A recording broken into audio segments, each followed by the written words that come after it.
So this event is the Special Warfare Workout Challenge. It's out here in Monterey Bay. So this event was created to kind of highlight that the Air Force is out here, we are recruiting, and more importantly, to help recruit for the special warfare community because they're in dire need of their replacements out in the field. So this event was created two things. One, highlight the Air Force, and two, highlight special warfare career fields.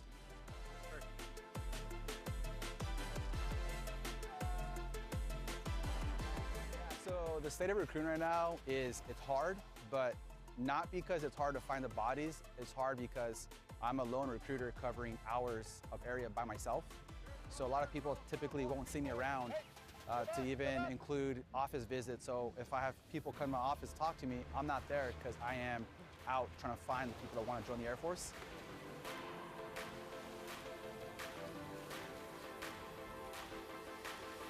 Created this event in the public in such a high traffic area to let people know that, hey, the Air Force is out here, I am out here, and then just again, trying to help to get those recruiting numbers up.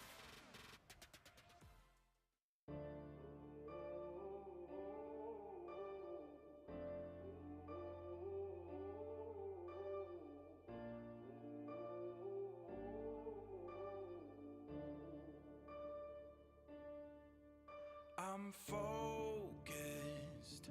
I've been watching for the omens. I've been listening to everything you said. It's been running through my head, locked and loaded. I got the feeling that you know it. Yeah, I've only just begun. I won't stop until it's done, till you're broken.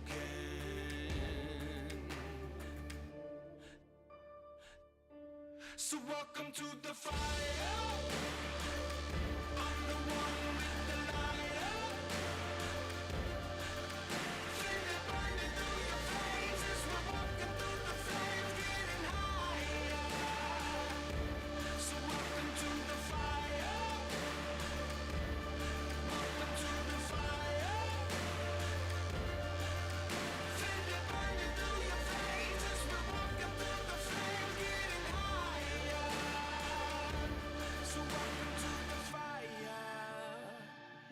I've been waiting for this moment, the final battle of the chosen. See, I'm never gonna quit, got my legacy set in motion. So welcome to the fire. I'm the one with the lighter. Feel it burning through your veins as we're walking through the flames, getting higher. So welcome to the fire. Welcome to the fire. Feel it burning through your veins as we're walking through the flames, getting higher. Welcome to the fire.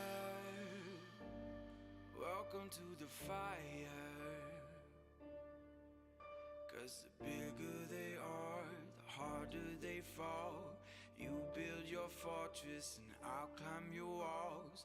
You got your armor, but I see your flaws. So welcome to the fire. I'm the one with the lighter. Feel it burning through your veins as we're walking through the flames, getting higher. So welcome to the fire. Welcome to the fire. Feel it burning through your veins as we're walking through the flames, getting higher. Bigger they are, the harder they fall.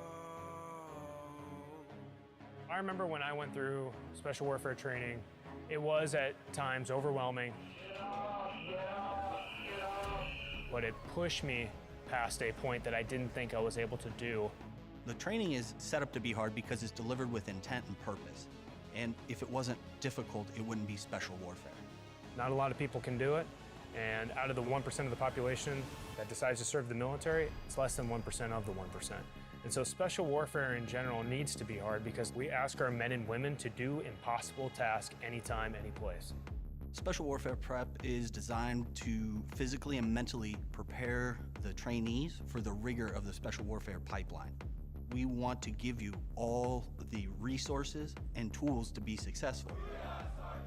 We have coaches that were specifically trained to teach running, to teach strength and conditioning, to teach swimming. We have dietitians here and dietitian techs. We have athletic trainers, physical trainers, and psychiatrists to work on the mental resiliency as well. And their whole job is to safely monitor you as you go through training, but it's also to individually base programming off of your athleticism, your training age, wherever you may be. We monitor each trainee so we can get the individualization for that trainee. We're not all the same. We have a very diverse population coming in our doors, and with that, there's not a one-size-fits-all method to this. Those individuals need different type of training to be able to set them up for success. We're building up their strength, their form, as well as that mental resiliency to overcome anything that they physically can't do, that they have that mental aspect to push through it. But we're trying to do it in a smarter way to put less stress on the mind, because the amount of things that these airmen are going to see in the operators and what this country is going to ask them to do is a very dangerous job. And we're looking for special people to do those things. We use a lot of technology. Technology that measures your body core temperature, measures your ground impact forces, and then also your heart rate as you're going through training. So we can tell what your output is physically during these workouts. On top of that, all this information is gathered in a data management system and put in appropriate buckets and then sent to our research flight for a deep dive into what this data is telling us so we can get better every day. The pool is the great equalizer. It gives you those skills to survive when things are hectic, and you can just stay mission task oriented, where you're just focused on the event, the objective.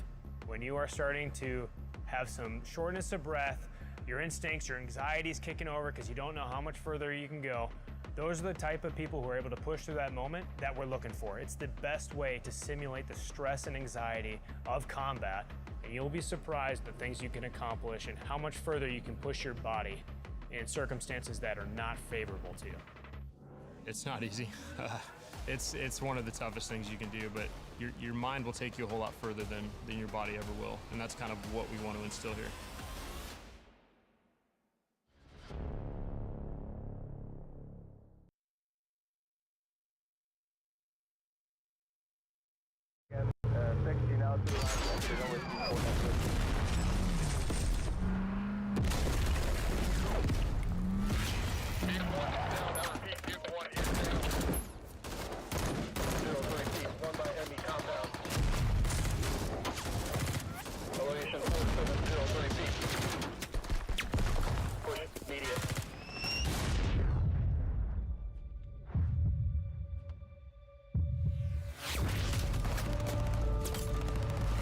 Anything in that building is a target. Copy that. Cleared hot, cleared hot.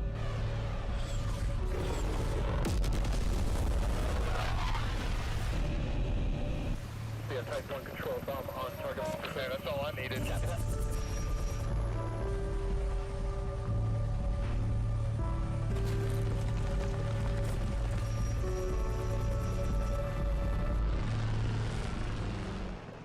I am an American airman. I am a warrior. I have answered my nation's call. I am an American airman. My mission is to fly, fight, and win. I am an American airman, wingman, leader, warrior. I will never leave an airman behind. I will never falter, and I will not fail.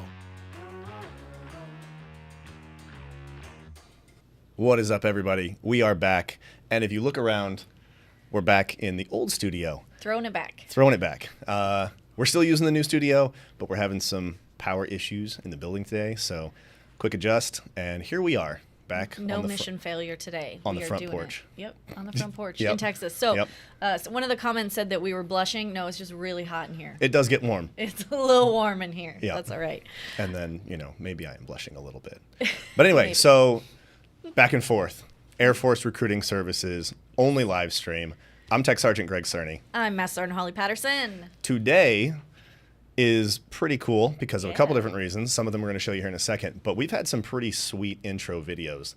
That one Was super cool. hits different. Yeah. That's really cool. So we're going to get a chance to talk to some really cool people that have a Yeah. lot of experience doing the stuff we just saw on screen. I'm already pumped up. I'm pretty pumped.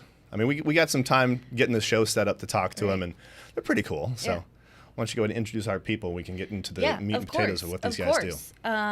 We have some great guests today. We have Tech Sergeants John Niedrich and Mark Bunkley, and they are our Special Warfare Airmen. Tech Sergeant Bunkley is TACP, and Sergeant Niedrich is a CCT. I'm sure they'll explain to you all about what that means very shortly. And then we have Master Sergeant Chris Thomas, who is a pararescueman. So go ahead and introduce yourselves. Why don't you go first, Master Sergeant Thomas? Let's start off with getting off mute there. How's it going, everyone out there? Yeah, faster than him. Yeah, definitely faster than I figured out on the last show. If you were here for the last one, that was embarrassing. So nice job. Yours was like 4 seconds. Right. Mine was like 40 seconds. It's so fine. You're already ahead of the curve. I like the reactions there. My name is Master Sergeant Thomas. I've been in PJ a little over 12 and a half years now. I've deployed a few times, done some good things overseas. I decided to become an NDOC instructor back in the day in 2015-ish. And then a few years later, they asked me to be the first pararescueman recruiter. So I actually did that for about a year. I am now sitting over at HQ or headquarters AFRS, which is Air Force Recruiting Service currently. I have a wife, I have 2 kids, and we live out in the boondocks of Texas and on some land. So it's great. Define boondocks of Texas, because you said something about I had to drive back to the building. And it was an hour. Like, are you like a ways away from San Antonio? So we do. We live on about 10 acres near Medina Lake. Oh, we have 5 alpacas. Okay. We do have alpacas. We're out here. Actually, our well just broke last night. I think the well is dry, so we have to lower our pump 100 feet or so to get water again. So when you were spitting fresh rhymes earlier on that mic and the alpacas, that was by experience. Yeah. Yes. Wow. Absolutely. Okay. Y'all missed it. It was fresh. All right. Maybe at the end we'll have him do that after our question and answer session. Well, thanks for introducing yourself. Yes. Appreciate it. Sergeant Bunkley, how about you? Any alpacas? All right. Well, I'll start this off by whoever let me get on this podcast should probably be fired. There's a lot of good TACPs out there. I'm honored to represent the TACP career field. But I'm Mark Bunkley. I grew up in Las Vegas, Nevada. I've been an Air Force TACP for 13 years now. I've been stationed in El Paso, Texas at Fort Bliss. I was at Lackland Air Force Base in San Antonio as a SWIC, TACP prep, and basic training instructor for the Special Warfare Airmen. I was stationed in Osan Air Force Base in Korea as the Group Operations Training Manager. And I am just coming from Vilseck, Germany, where I was at the 2nd ASOS. I was helping with the Triple PM, or the parachute program there. I was a precision strike team leader. And Germany's awesome. Throughout my career, I've been an operations instructor. I've been through Jump Master, Ranger School. I've gotten the chance to travel all over the world, currently at 70 countries, thanks to the great U.S. Air Force.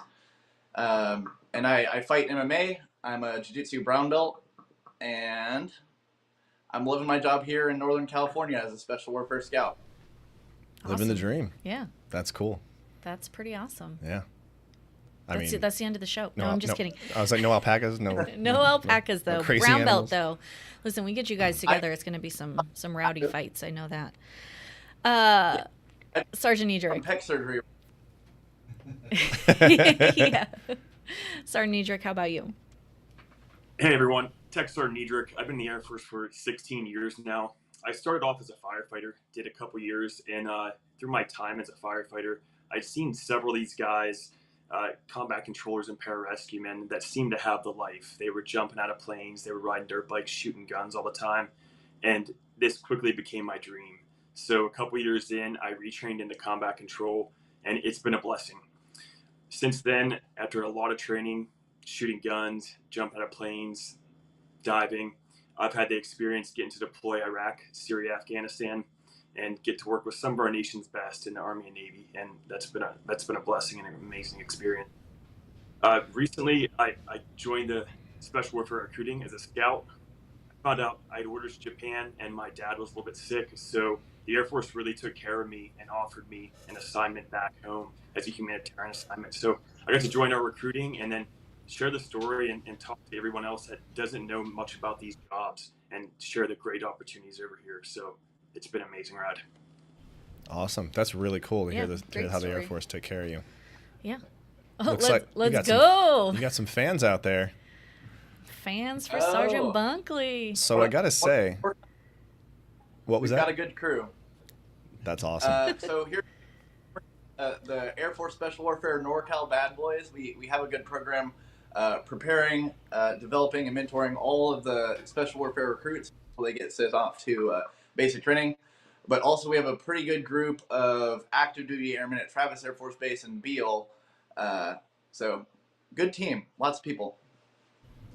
Nice. Awesome. So, Sergeant Niedrich. Yeah. Question for you.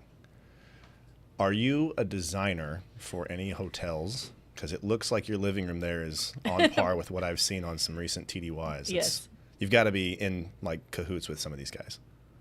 Yeah, actually, I'm not, unfortunately. I'm doing this from a lovely Marriott hotel in North Carolina. Nice. Do a fitness test and train with a local unit.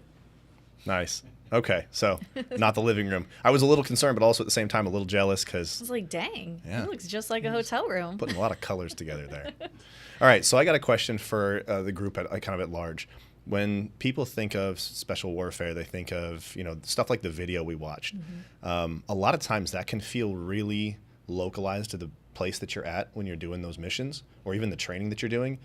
But what would you say is like the bigger impact of what the hand of special warfare has for national security? Like, so what bigger part does that play after the battlefield? And anybody can jump on that one. Go for it. I can. So if you look at special warfare, we are a group of specialized operators that are somewhat autonomous to attach to different entities from DoD to allies. And we bring 3 core functions, which is global access, personnel recovery, and precision strike. So if you look at the Air Force's 5 core functions, air superiority, you have global strike, rapid global mobility, ISR, and command and control. We are very embedded in that. So when it comes to national security, we can see, or we could say that national security is to protect the interests of the people and to protect the people. And I think through the wars that we've been through, you can clearly see that freedom is not free. So although the military plays a big part, national security is not just military. So you have food security, cybersecurity, border security, energy security, all these different things. And I'll stop there and let these guys talk, but definitely some more to talk about on that. Okay, very cool. It's a lot bigger scope than just shooting people. Yep. Like you mentioned, access, precision strike, personnel recovery. We can get anywhere in the world, anytime, any place, and that's what special warfare provides. We don't have these big teams like the Rangers. The SEALs have thousands of people. In Air Force Special Warfare, we're relatively small and we're attaching with these units. So that's why we're a little bit less known. We don't get a lot of publicity.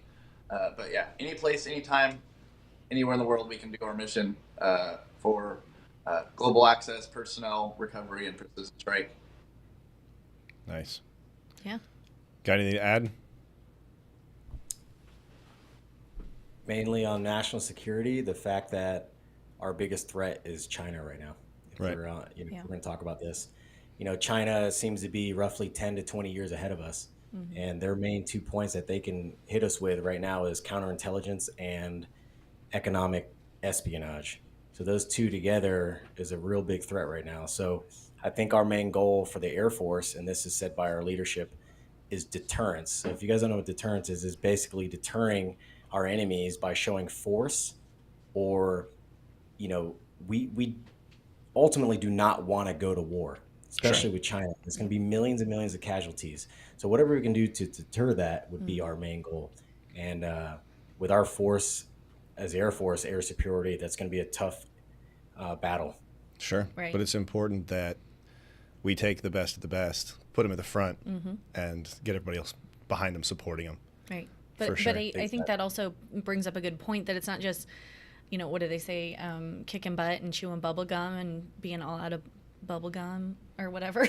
I've heard somebody say that, but I was a lot shorter. I think I was like maybe 4 or 5. It's been a while. Well, but it's not just that. It's a lot that goes into it in special warfare. Somebody else commented earlier, as opposed to normal warfare, special warfare, but I think it is. It's a specialized set of skills, and it's not just going in when things are bad and saving the day, which is what you see on TV and the movies all the time. There's definitely more to it.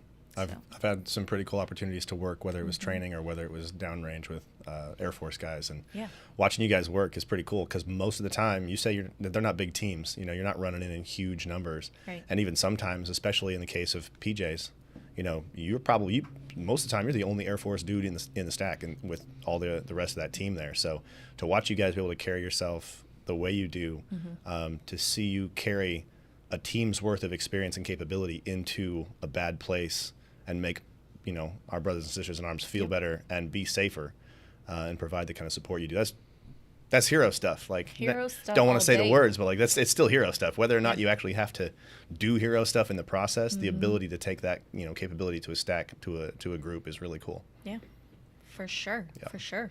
Dang, we're off to a serious start already. Serious start. But I'm going to jump right in front of you. Okay, literally? Ignore that. Oh. No. I was worried. Right. To everybody out there, putting the comments and questions and stuff in, we can see them coming through. We've actually had a chance to put a couple up on the screen. So just remember, we do get to the question and answer part of the show in a little bit. So we will get there. We don't put the questions up from you guys first. We get to interview them first and find out what's going on. And then we'll watch for all the comments with a queue in front of them. So if you've got a question you want to ask Sergeant Patterson, myself, or any of our guests, you put a queue in front of your comment notifying that it's a question, and then we will go through those and cycle questions to the front, and we'll get to as many of them as we can. So remember to keep the questions coming. You can put them in now, but just know that it will probably be another 10 minutes or so before we start getting to the questions that you guys are throwing in the comments. See, there you go. See, so excited to be here. Great info so far. Looking forward to Q&A. Us too. I'm looking forward to Q&A too. Yep. And I'm excited that Sergeant Bunkley's got the biggest fan club here I've ever seen. I feel like that looks like the boys. All the boys. I'm a fan of him. Yeah. How many beers you got to buy for being on here? Bunkley don't answer that. Don't answer that question. Don't answer that question. Bad boy 6. It's that seems like it's the smile. He's just look at him. Look at him. He's having a blast. Yep. All right. So all right. I'm gonna jump out from in front of you now. Yeah. There's a flight chief out here in Bravo Flight. I'm liking the comments.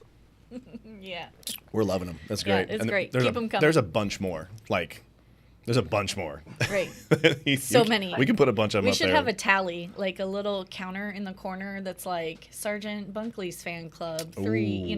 That's not a bad idea. See who has the most. That's not a bad idea. I like that. Okay, we'll do that. We'll do right. that. The I'm goat. I'm the out goat. Of your way now. See. Oh, okay. See, Sergeant Thomas has alpacas, while Sergeant Bunkley is the goat. Ooh. See. All right, Patrick. I see you with your question. We're not putting it up yet because we're not quite to the question and answer section, but I see that one, and that one's getting answered. Oh, that's a good one. That's a great one. Great one. All right. So I have a question. I think a lot of people ask about special warfare, and we've got, a pretty diverse group of people typically on the show. Today we've got 3 gentlemen, fine gentlemen here. Upstanding gentlemen here representing special warfare. But women, can they join special warfare as well? I want to know. I'm not a spring chicken. Somebody in the comments said something about spring chicken, so I had to get it in there. But I am not a spring chicken, so special warfare is probably not for me. But if there's some young spring chicken women out there, is that spring chicken women? I don't know. And yes, Amber, we can see your questions. As you guys put them in real time, we cycle out anything that's listed by a queue, and that's how we know which ones to put into our queue. Yeah, into our queue. Oh, I see what you did there. There you go. The pun. All right, back over to you guys. So before back we get over to you. sidetracked. Maybe you can talk a little bit about the diversity in special warfare. You guys want to take that?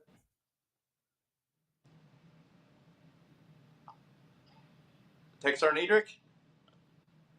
Yeah, I'll shoot at it first, and you guys can go and back me up. So our goal in Air Force Special Warfare recruiting is to find the best, brightest, most physically fit, and most mentally competent individuals we can.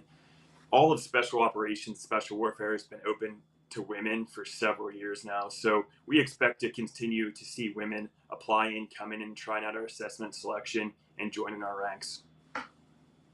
Solid. Mm-hmm. Yep. So when I instructed down at Lackland, there's a good amount of females that were going through the training. A lot of all the enlisted when I was there weren't passing. A lot of it was due to injury, but the standard's the same across the board. I've throughout my life I've met a lot of females that are like athletic specimens. I went through Air Force pre-Ranger with Lieutenant Chelsea Hips. She was the first Air Force Ranger. She was on my team, and she was rock solid, awesome leader, awesome person. It's not that women aren't able to pass because of the physical or they're getting injured. You look in the recruiting side, and all the women that are very physically fit, they like a challenge, and special warfare would be good for them. They're all going off and doing college athletics. They're they're D1, athletes. So special warfare or joining the military is just not something that they consider. So I think that's one of the biggest issues. Is our target audience aren't thinking of going the military route. What would you say is the best thing that someone who's looking at joining into the Air Force and looking at special forces or special warfare, see now I'm messing it up, and I'm also trying to pay attention to some comments because people that don't necessarily do a lot of time speaking in front of military crowds, to keep things simple, we call girls and women females and the men males. It's just that's the way it started in basic training. It's the easiest way to delineate between the genders, right? So forgive us when we call them females, but that's the way the Air Force, that's the way the military refers to women and girls, and we literally refer to the men as males.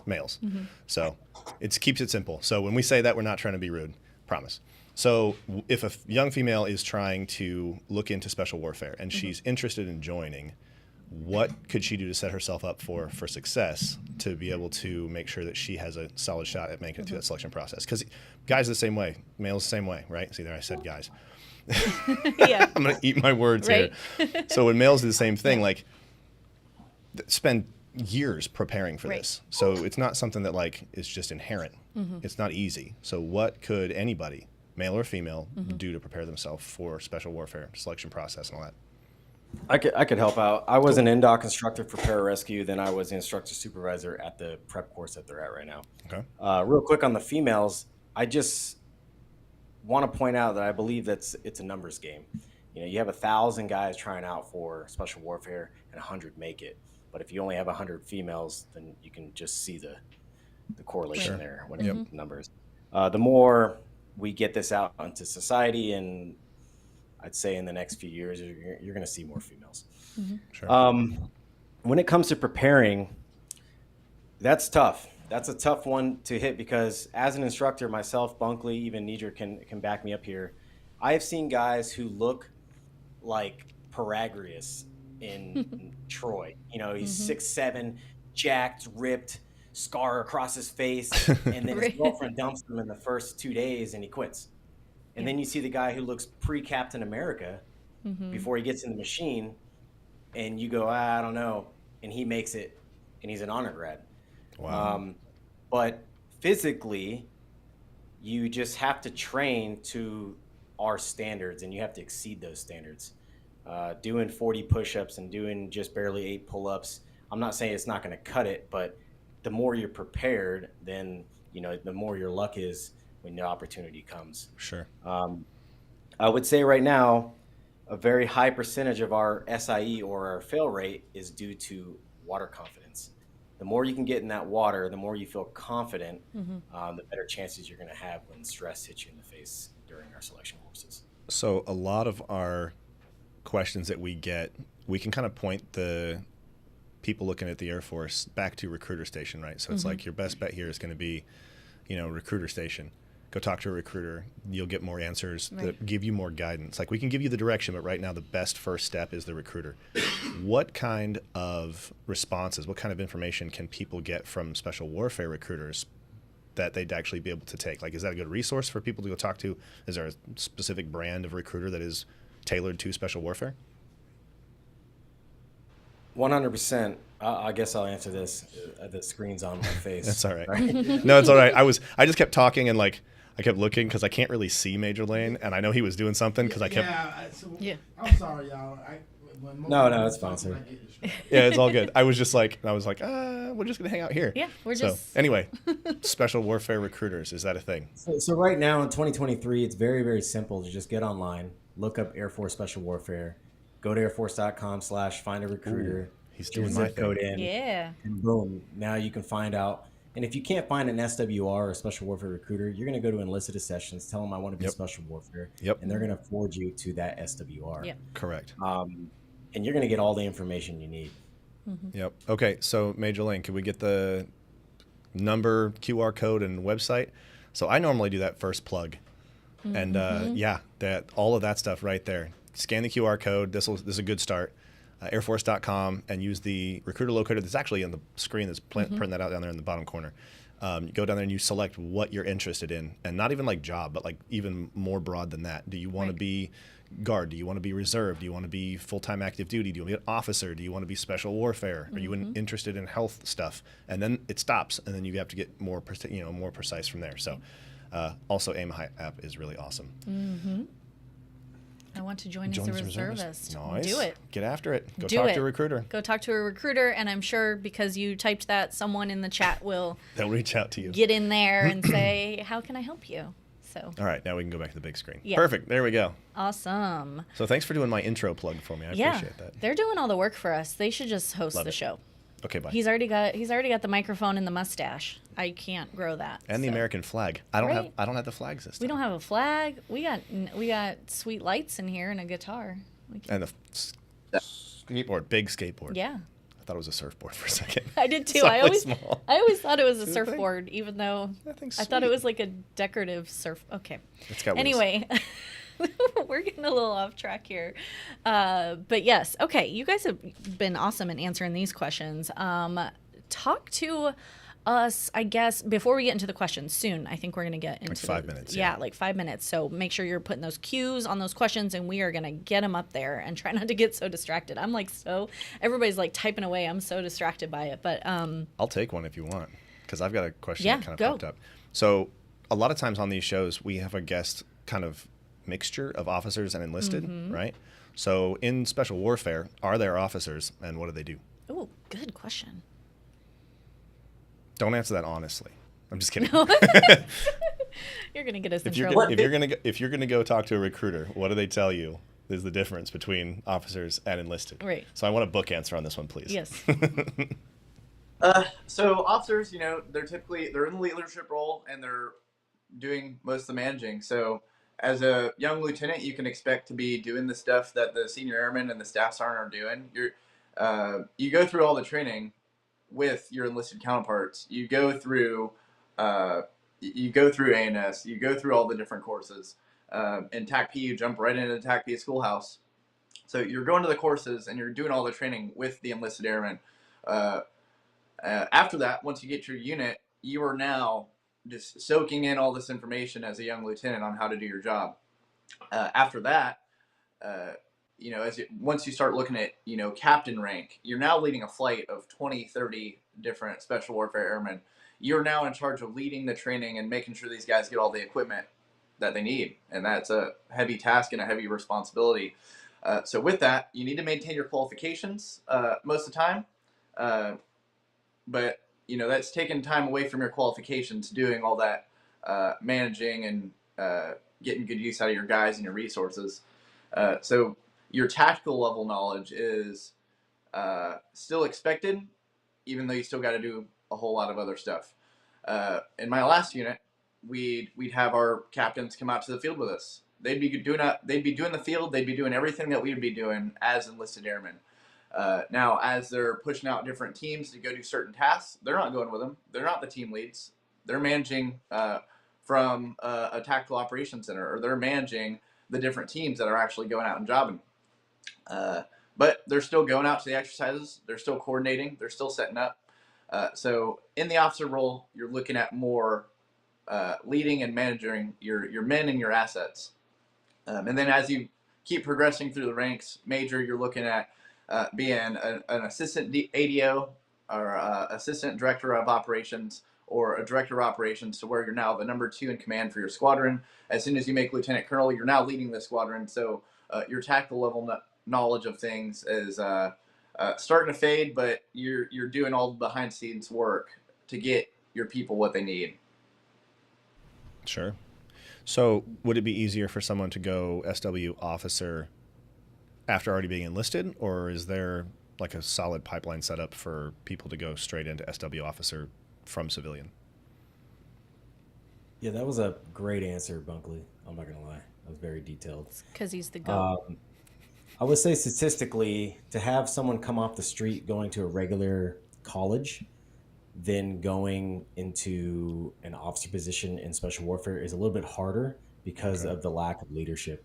I have seen a higher percentage of people who've already enlisted as, as a PJ or a TAC P, then go to the assessment to be a TAC PO or a STO or CRO, be more successful because you are now trying out with 10 years of experience. Right. The academy, guys out of the academy, they do really well, again, just due to experience. Because when you go through these selection courses, you're going to have, let's say, 20 guys try out.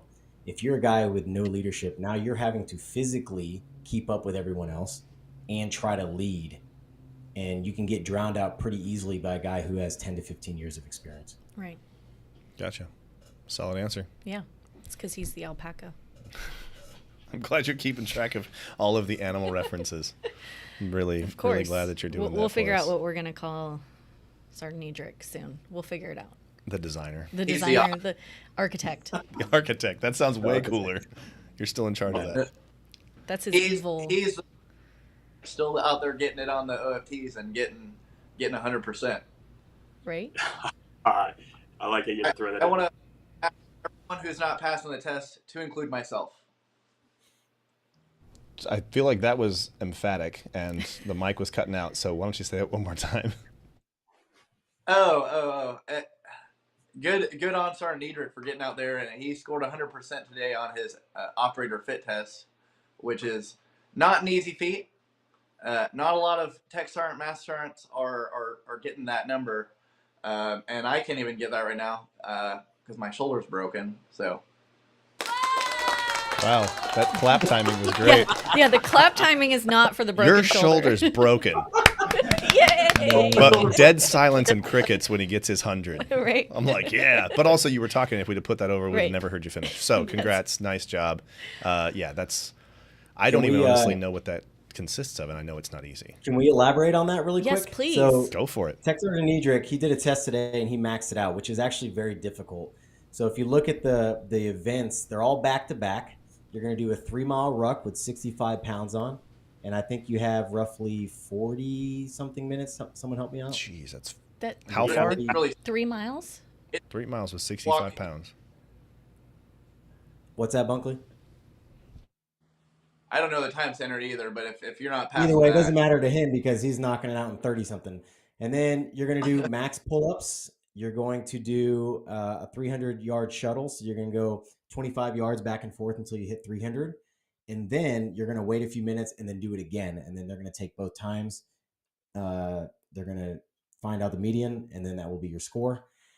You're going to take 2 50-pound weights, one in each hand. You're going to run 100 meters or 100 yards in a certain amount of seconds. And then you're going to do a 5, 10, 5. So basically 3 cones, 5 yards, and 10 and 5 for time. You're going to do 3 of those in boots. And then you'll do a long jump, a standing long jump. You'll do a deadlift. How much can you deadlift? 3 rep max. I haven't checked the last time. I think that's, I don't know if they changed it, 3 rep max. and then you do a 1,500 meter fin swim with your entire fatigues on.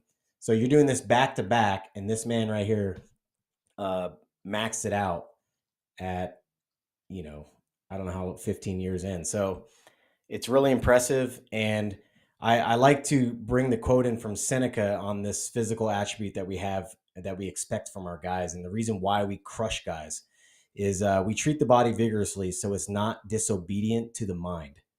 And when you're in battle, that's the good. more fit you are, the better chances you can think clearly when you're actually executing the mission. Yeah. Wow. I like that. Man, I saw a comment that said Sergeant Bunkley's shoulder's broken, but he's still carrying the whole team. Oh, let's go. Yeah, right there on the screen. Nice. Biggest fan club. Yeah, Biggest fan there club. are people actively professing their love for you Correct. in the comments right Yes. now. Not even kidding you. Well, I don't know what to say to that. Well, congrats on the fan base, but that the ability to get max and to max out like that on a test like that has that many components. He just kept like adding Yeah. He just kept adding things that you have to keep doing, and I there's was more. like There's trying to more. like doing the Yeah, math in that's my it. head. Oh, but the addition is you do the whole thing in uniform. Oh, Right. that's it. Yeah.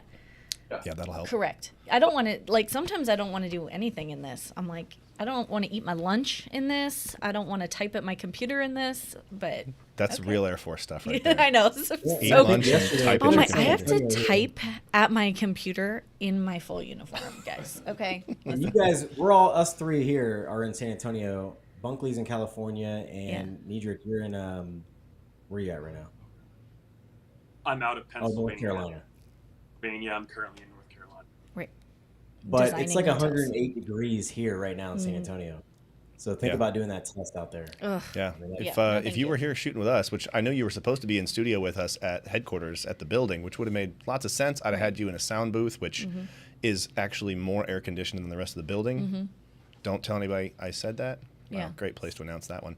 But if you were here with us in this studio, you'd be like, it's almost 100. I don't know. It's getting up there. It's There's probably at least 80, almost 90 degrees in this. probably, yeah. Front So porch, it's just like probably, every time so. it goes to full screen on one of you guys, I'm back here just like, oh God. All right. And now let's go do a test. I'm and pretty sure pull-ups. we are getting to the part of the show where we start putting the cues up on For sure. up on the screen. For sure. Let's start with, I don't know what we got in there. Where, Is this where I sign up for SEER training? right here today. Yep, I got a number for you. Put it up on the screen. Call this guy. Tell him I sent you. That one right there. Yep. 1-800-423-USAF. Go to airforce.com. You can get, but seriously, first off, you can get to a SEER recruiter or a recruiter who Special can warfare point you in the recruiter, direction yep. of SEER by talking to either anybody at that phone number, the record or the locator for the recruiters on airforce.com will also give you the option to get to SW recruiters who can point you at SEER. We did SEER for the show, didn't we? Did we do a SEER one? I can't remember. Did we? I feel like we have. I don't think that was me. Or we had a SEER guy or something? I think the pilots talked about it. Okay. Oh, you're right. Okay. So that being said, looks like we have to do a show on SEER. But these guys are the other part of the special warfare community. These are the TACPs, Tactical Air Control Party, your combat controllers, pararescue, Yep. kind of the original SW guys, if I'm not mistaken. I think SEER is kind of being, I don't want to like discredit them because of I've gone through SEER and just what I know what those guys go through for their training and stuff is intense. But SW is kind of adopting SEER into it, isn't it? They're like, They're what are you like, don't say talking that. The SEER is very in tuned with special warfare, especially pararescue and the Combat Rescue Officer World Blue Guardian Angel weapon system. They are part of us 100%. When we were overseas, we were working with SEER. They were in mission planning.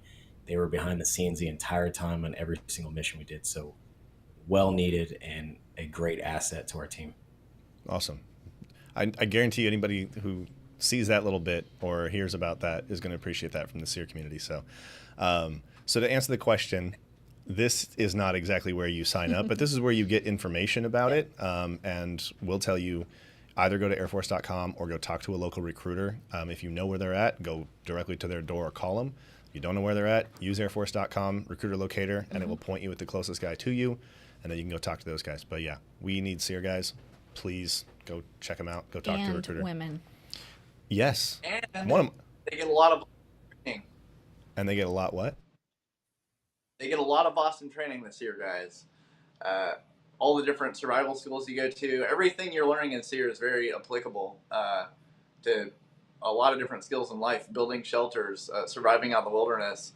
All the SEER guys you meet are very tough human beings, and they go through a portion of their training or a portion of their career where they're going to spend a good chunk of it at Fairchild Air Force Base in Washington.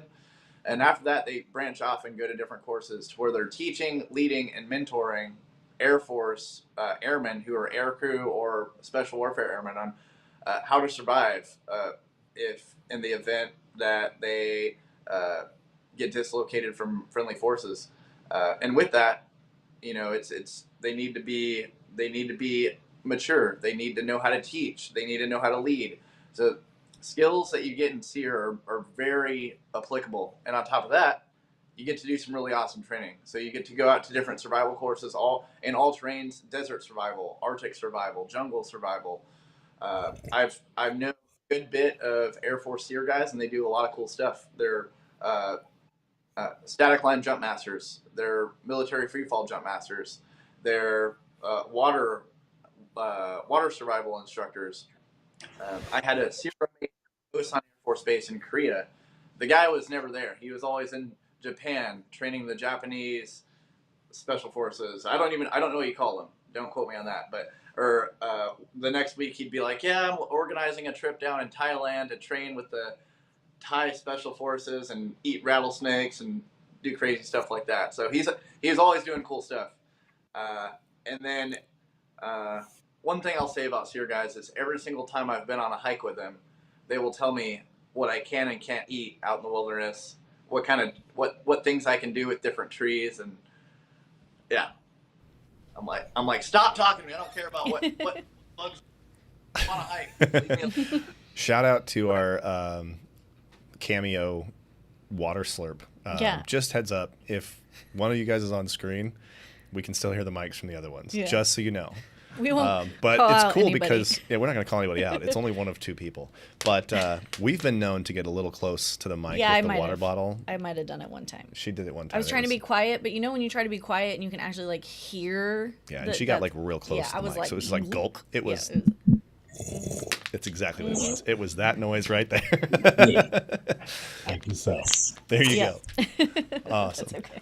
And dead. So you made a little kind of a joke, a little jab at me, and you're like, and the females, 100%, right? Yeah. So when I was in SEER, one of my instructors, both in classroom and also when they broke us out into teams, was female. Mm-hmm. So no different than the role that the males have. Like it's awesome. She was tough. Oh yeah, and I'm sure that there's going to be some haters out there. But one of the like poster child girls, women, females, that was on a lot of the SEER posters, her name's Tiffany something, but she was actually like really awesome at SEER, and like people thought they just picked her and she wasn't actually SEER. They just put her on the poster, but she was awesome. So there's lots of opportunities to do some really awesome things for everyone. Yeah, and becoming a SEER instructor is not easy. Right. So it's not something you can pencil whip somebody into the position, especially when they have the responsibility of training, the next pipeline of special warfare guys or pilots or anybody who's air crew and who needs that training. That's a lot of responsibility, and they don't take it lightly when they make you an instructor like that. So. And I do want to say something. Sorry, go ahead. No, go ahead. I was saying one of their core tasks of SEER is to reintegrate POWs. So prisoner of war. So if they were to come back and get captured and come back to the United States and we were to go rescue them, they would reintegrate them into the United States. Yep. So that's a really cool skill. Absolutely. And it's like a hidden side of it that we don't really consider. Right. But you think of everybody eating bunnies out in the woods, but you don't think about that. All right, next question.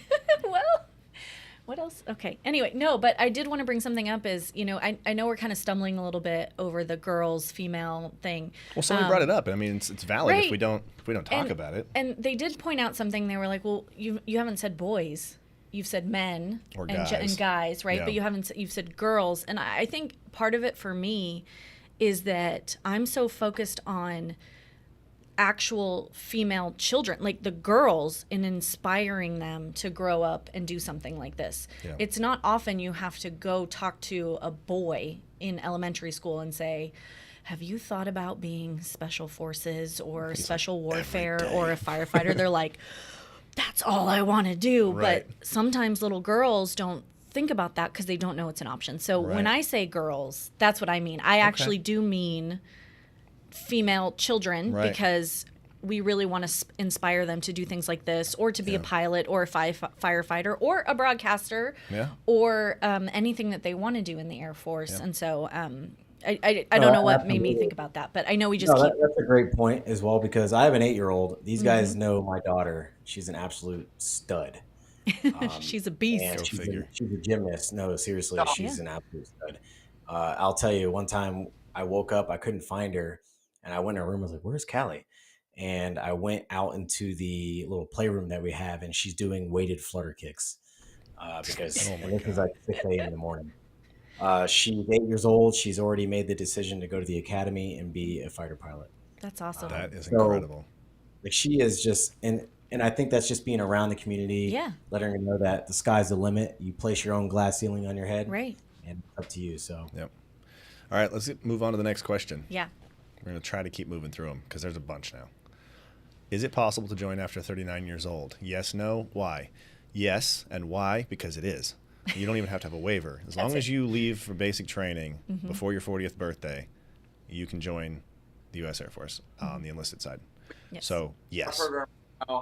39 years old, high school football coach. The guy, not my words, words from the other recruits, he's an absolute unit, and he is. He's one of those guys who does a lot of outdoorsy stuff, glacier trekking, hiking. So yeah, he's one of the best recruits we have in Northern California, and he's out there getting it, and he's about to get sent off to basic training soon. Nice. I want to give a shout out there, Master Thomas, with the stealth sip. Stealth sip. I won't put it on mute. I won't say his name. He's kind of a secret guy in that sense. I won't say his name, but we all know who he is. Okay, cool. Awesome. But yeah, 100%. You can join quite late. Yeah. We had a guy go through INDOC. I won't say his name, but he was 42 years old when he went through. Wow. I was training. Wow. And we have this grad room, and there's a wheelchair in there. And that was his little gift that we had. Oh, that's the awesome. jokes we play on each other and the sense of comedy amongst uniforms is unlike any other in the world. For I like sure. it. Oh. All right, But that brought up a good question. Maybe Major Lane from the background can put it up. Is do we recruit more from the general public for special warfare or from prior service? Do you guys know? It was in the favorites. I saw it right there. Douglas Jordan. Boom. He's like, ugh, like you didn't want it. Are more members recruited from the public or from within the service? I would definitely say from the public. Granted, there's a hefty number of public. Go ahead. Exponentially more from public. We do have prior service from different sister services come over into special warfare. It's a little bit longer of a process. It does happen, but it's exponentially higher. Our non-prior service, so people who have never been in the military before. Solid answer. Makes sense. All right. Tech P's out. Yeah, no, he's taking this. He's so adamant about SEER that he just went to do weighted flutter kicks. That's what he's doing. Yeah, he's not. I'm not going to let a 9-year-old show me up. Right? Yeah, absolutely not. She's 8. Oh, she's 8. Sorry, 8. She was so it's funny. 6 when she was doing that. My daughter is 9, and so I was like immediately like same. So so 8. Sorry, I actually need to step up things with my daughter. If yours is doing weighted flutter kicks at 8, mine's 9. I don't think I've seen her do she's done flutter kicks. She just hasn't done weighted flutter kicks. Listen, my son though, he's oh my gosh. So it's funny because like my daughter is very like piano, drama, theater, like crazy hairstyles, and my son is going to be special warfare. Like, it's just, that's how it is. And everybody's like, oh, he's just a little boy. And I'm like, no, he sleeps in a vest that says, like, and he's got like holsters with Nerf guns when he sleeps. So, yes. Like, it's not just being a little boy. Like, he clears rooms at the house. Protect him at all costs. Right, seriously. Like, and he'll go by like numbers. He's like, Mama, call me 287. 287. I'm like, oh, is that like your Raven number? Like, what are you doing? And he's like, I'm just number. Right. He's like, I'm 287. That's pretty hardcore. Yeah, and I'm like, you want to go walk the dog? He's like, I'll protect you, and like has a flashlight on his Nerf gun, and he's like, yes. I'm telling you. So good on your daughter. And you know, some of us, you can just see there's no inspiring here. He's just, that's what he's gonna do. So nice.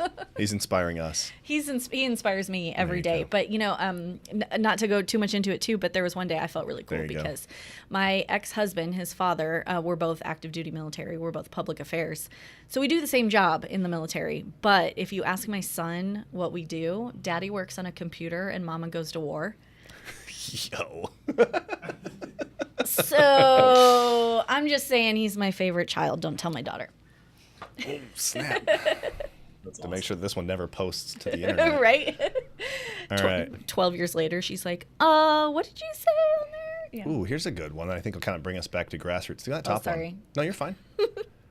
What's the special warfare program about? Yeah. Like, we should have started with that one probably. Maybe. But like broad scale, and I'll let you guys, if you each want to take a stab at it, go for it. But trying to maybe say it to someone who has not much experience with the military. So like, what is it to those that don't know? Mm-hmm.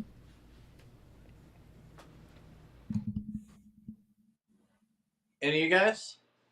I can take it. Yeah, so what we were talking about before, global access, precision strike, and personnel recovery. But like we mentioned in the beginning of this show, we're attachments. So every time I have deployed, every time I have actually done my job as a TAC-P, it's myself and one other TAC-P. I've been attached with pararescuemen. I've been attached with EOD teams. We're attachments. We don't have full up teams. You don't see us going out and clearing objectives with a company size Air Force Special Warfare unit with 120 troops. That doesn't happen in Air Force Special Warfare. As we're going out and clearing objectives or rolling into objective, it'll be a company of ground forces, which is roughly 120 troops, and then they'll have one or two Air Force attachments. You could have pararescue attachments if you think you need that capability. Pararescuemen, in my time in Afghanistan, we're flying in on helicopters and rescuing guys. They're a small team. You know, we don't have a massive force. We're attachments and enablers in everything that we do. Okay. Yeah. Anyone want to carry it from there? 100%. You want to start, Thomas? No, go ahead. Sergeant Bunkley said it great. Also, we bring unique skills to the special operations, the special warfare fight. First off, we bring the full power of the Air Force into the fight, and you might not watching movies where you see it's all about Navy SEALs behind a rifle shooting an enemy with a sniper rifle. However, the vast majority of the enemy gets taken out by air power.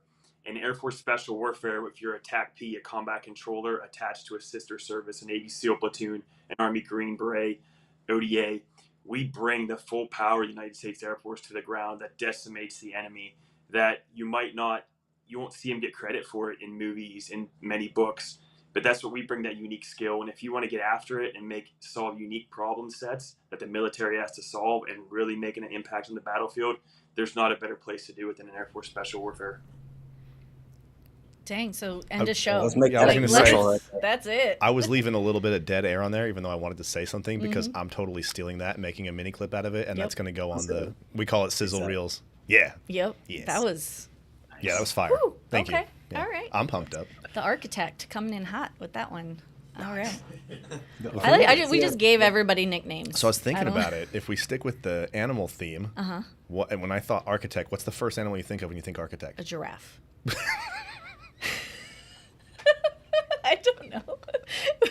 Did I just fail my like psychology evaluation? I was going to go with spider. Oh yeah, no, that makes way more sense. That makes Or way ants, more sense. or like an ant. But you said animal. That's Animal Kingdom animal. I know. Okay, fine. Whatever. It was a stretch. Spider's a little more hardcore. I don't know why I thought giraffe either. I just thought maybe like a giraffe with a little necktie and glasses. Listen, we can't. It's too hot in here. I'm they're sorry. They're like, this is not. Okay. Give me a second. They told us to behave and look at them. Okay. All right. Okay. Anyway. Next question. What is TACP? Yeah, there was lots of acronyms that we've been throwing out, so maybe go over that a little bit. Start back with the basics. Yeah. So what is a TACP?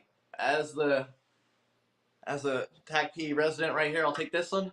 TACP stands for Tactical Air Control Party. We are the link between ground forces and air forces. So we understand where everything is on the battlefield. Where is the friendly locations? Where's the enemy locations? Where is our mortars? Where's the artillery? What are the casualty collection points? What are the different phase lines of an operation? Where are the troops going to be at every single phase of the operation? Is it offensive? Is it defensive? And we're aligned with the Army, so we understand everything that's going down on the battlefield in real time. Are the friendlies moving? Are they stationary? Are they going to be moving? We understand the enemy, their capabilities, what they bring, what they have, the most likely course of action, the most deadly course of action. So we bring this, and we have this knowledge. Who doesn't have this knowledge? It's the aircraft. So we relay this information to the aircraft. But at the same time, the Army or the ground forces, they don't understand what's going on in the air. That's my job. So fighters, bombers, intelligence aircraft, helicopters, everything that's flying in the air, I understand. I understand their capabilities. I understand what munitions they're carrying, how long they can be on station. And with all of this information and all this training, I understand how to best utilize aircraft in the airspace. And I'm advising Army commanders on what to do on the ground. And then if they do decide that they want to engage or strike targets, that's where I come in. I give them a recommendation. They tell me what they want to do. And then as a Air Force TACP, we all get JTAC certified. And we say clear hot the radio and drop munitions. JTAC is a qualification that you get to call in airstrikes, and it stands for Joint Tactical or Joint Terminal Attack Controller. And combat controllers, they can be JTACs as well. So they have that capability, but also we are keeping the airspace clear. We're keeping our aircraft safe. So we understand how to stack our aircraft and deconflict them from running into each other or running into the flight path of ammunition being dropped or artillery being fired from surface to surface fires. That's intense. It's a lot of cross lines communication, tons of moving pieces, and yeah, it's basically an air traffic control tower, one man on the ground controlling all the assets in the area. I just want to point out really quick that was the best answer you guys will ever get on what a TACP is. That was phenomenal.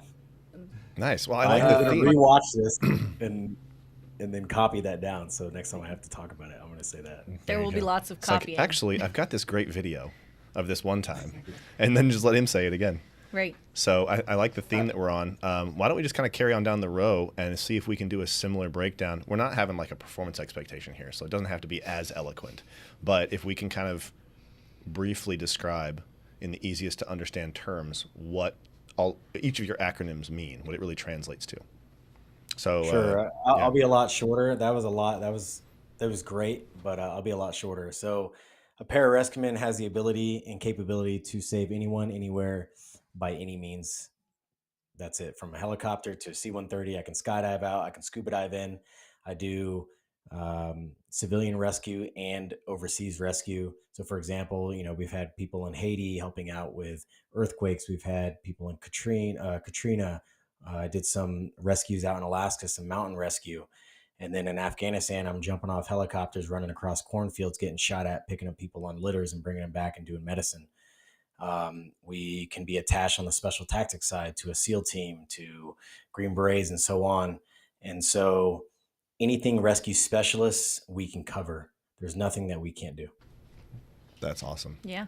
Great answer. PJ's Superman. That's what the comment said. Yep, it did. We put it up there, but he did a great job. Not even, like, he was just like, it's just me.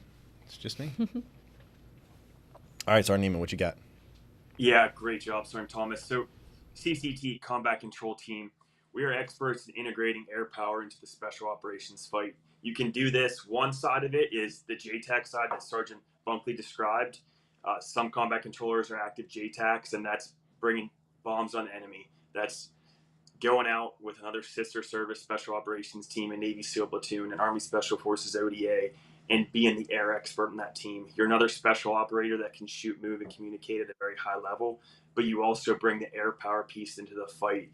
You determine how the team gets to the objective. If they're flying in with helicopters, you plan that. You plan the air whole scheme while they're on the ground. You're keeping them safe, clearing elements from getting ambushed by the enemy. You're taking out enemy ahead of them, and you're also exfilling the target, determining how aircraft will do that to exfil the target. There's another side of the job that we do, and Sergeant Thomas talked about a little bit in global access. So we can project air power globally.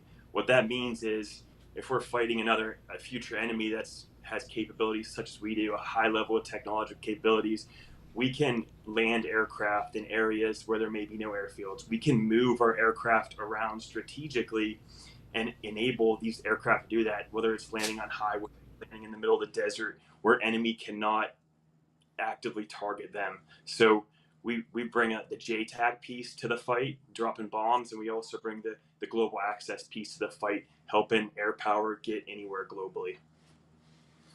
Awesome.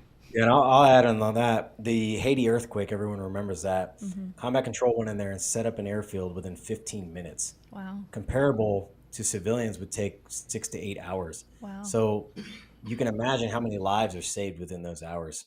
It's pretty awesome. That's impressive. Yeah, very 15 minutes set up an airfield. Wow.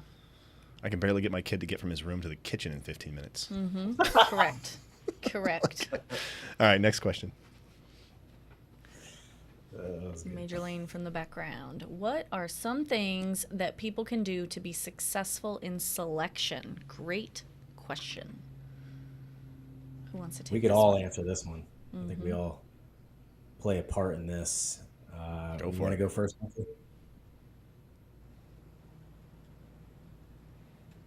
Did you hear Somebody? me? This bug, is he, Yeah, okay. He's not frozen. What can people do to be successful? Sorry, it's Oh, delayed. sorry, That's probably why. Yeah, go ahead. What can people do to be successful in selection? 90% of what we do in Air Force Special Warfare and the military is mission preparation.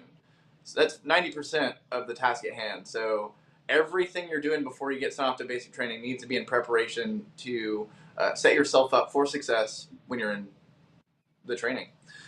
So eating right, sleeping right, doing your recovery, getting in a constant workout routine to where you're progressing like you should be in every aspect of fitness, from cardio to strength to mobility, flexibility, balance.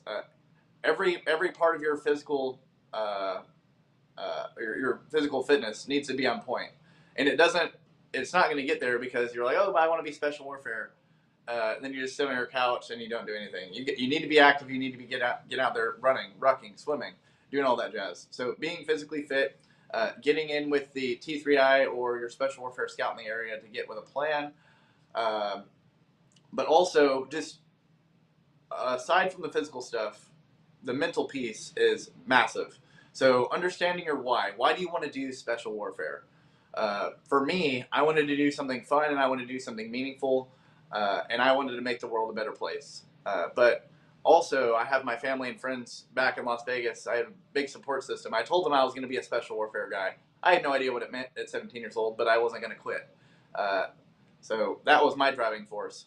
But your mental piece, immersing yourself in everything you can, getting every bit of information on the training, getting every bit of information on special warfare, the training, what you're going to be doing at the different courses, because then you're allowing yourself to have an expectation as opposed to getting there and you're in basic training and people are yelling at you, and then you get to SWIC and they're drowning you in the pool and doing all this crazy stuff and waking you up early, and you're working out all day. You're like, I didn't sign up for this. What am I doing?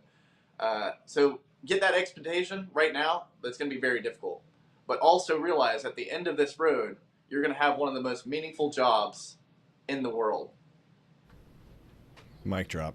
Yeah, absolutely. Add on to that, guys. I want to point out one little piece what Sergeant Bunkley said there, and many of the audience may already know this, but in Air Force Special Warfare, we have what he called development.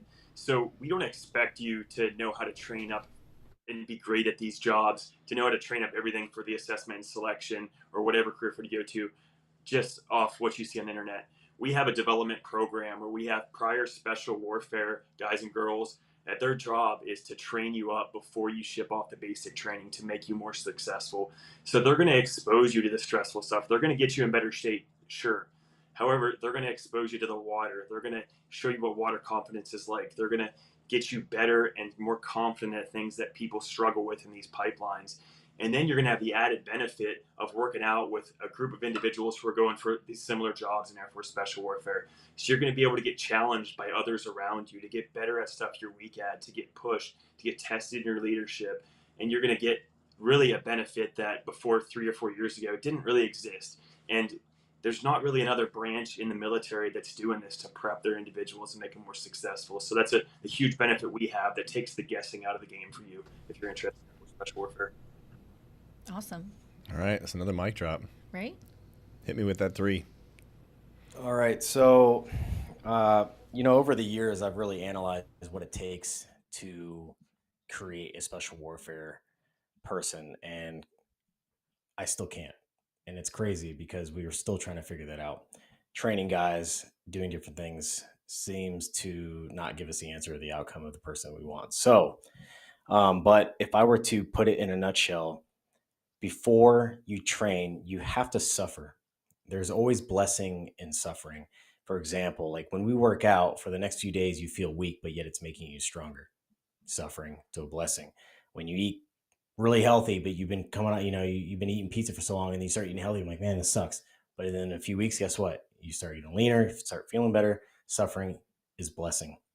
So before you go into the Air Force, you need to put yourself through the ringer. You need to feel that suffering. So when you get to the selection course, when that veil hits you in the face and this sucks, you can make that decision clearly saying, hey, I've been here before and I'm going to push through this.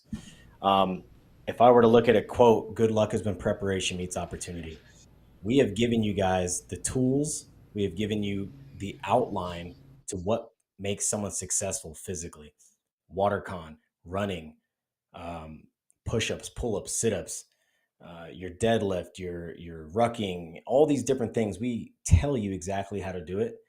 And all you have to do is follow that plan. You guys can have this goal, but if you stay structured throughout the process, injury-free, just like Bunkley was saying, sleep, you guys will be successful. But overall, don't quit. That's it. I've seen some of the strongest people quit, and that's what gets them. Wow. Yeah. If you ever wanted to know what it takes to prepare yourself, that's a start. It's a good place to start. Thank you. That was really good.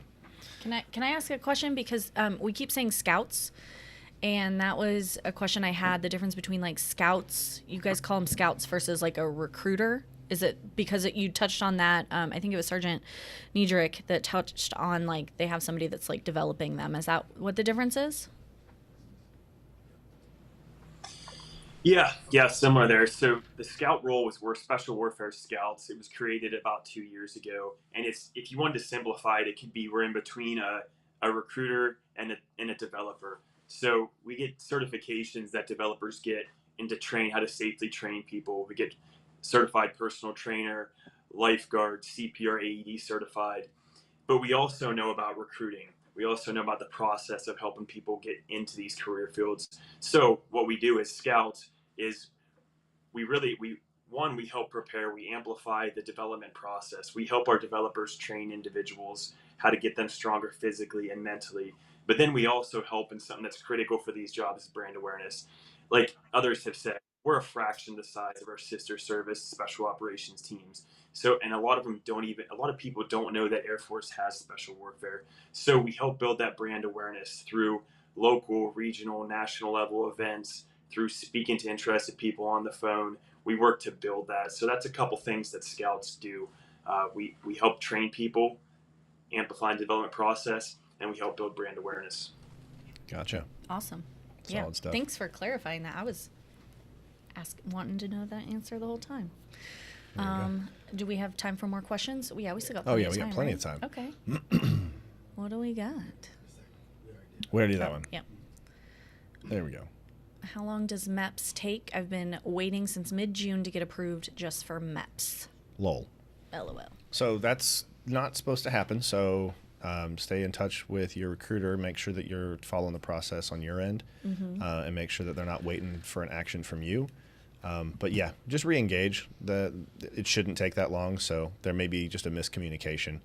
When I did MEPS, it was a couple weeks. It was just getting everything processed, doing everything, you know, through my recruiter. He would basically tell me what to do and where to go. So as long as you stay up on that and stay in touch with your recruiter, you should be able to wrap that process up. Yeah. If anybody else has got input on that one. I know we got recruiters, or prior service recruiters that did recruiting before that are now, how do you say that? Former recruiters? Yeah, but that sounds like I don't know. Once a recruiter, always a recruiter. Listen, man, I was going to go there, but I couldn't make it sound that cool, and I don't have the mustache to make it look cool. We are all recruiters. We're all recruiters. But okay. I'm going to agree with him. I'll piggyback on what you're saying. Absolutely. If it should only take a week or two to actually get an appointment and go to your MEPS appointment.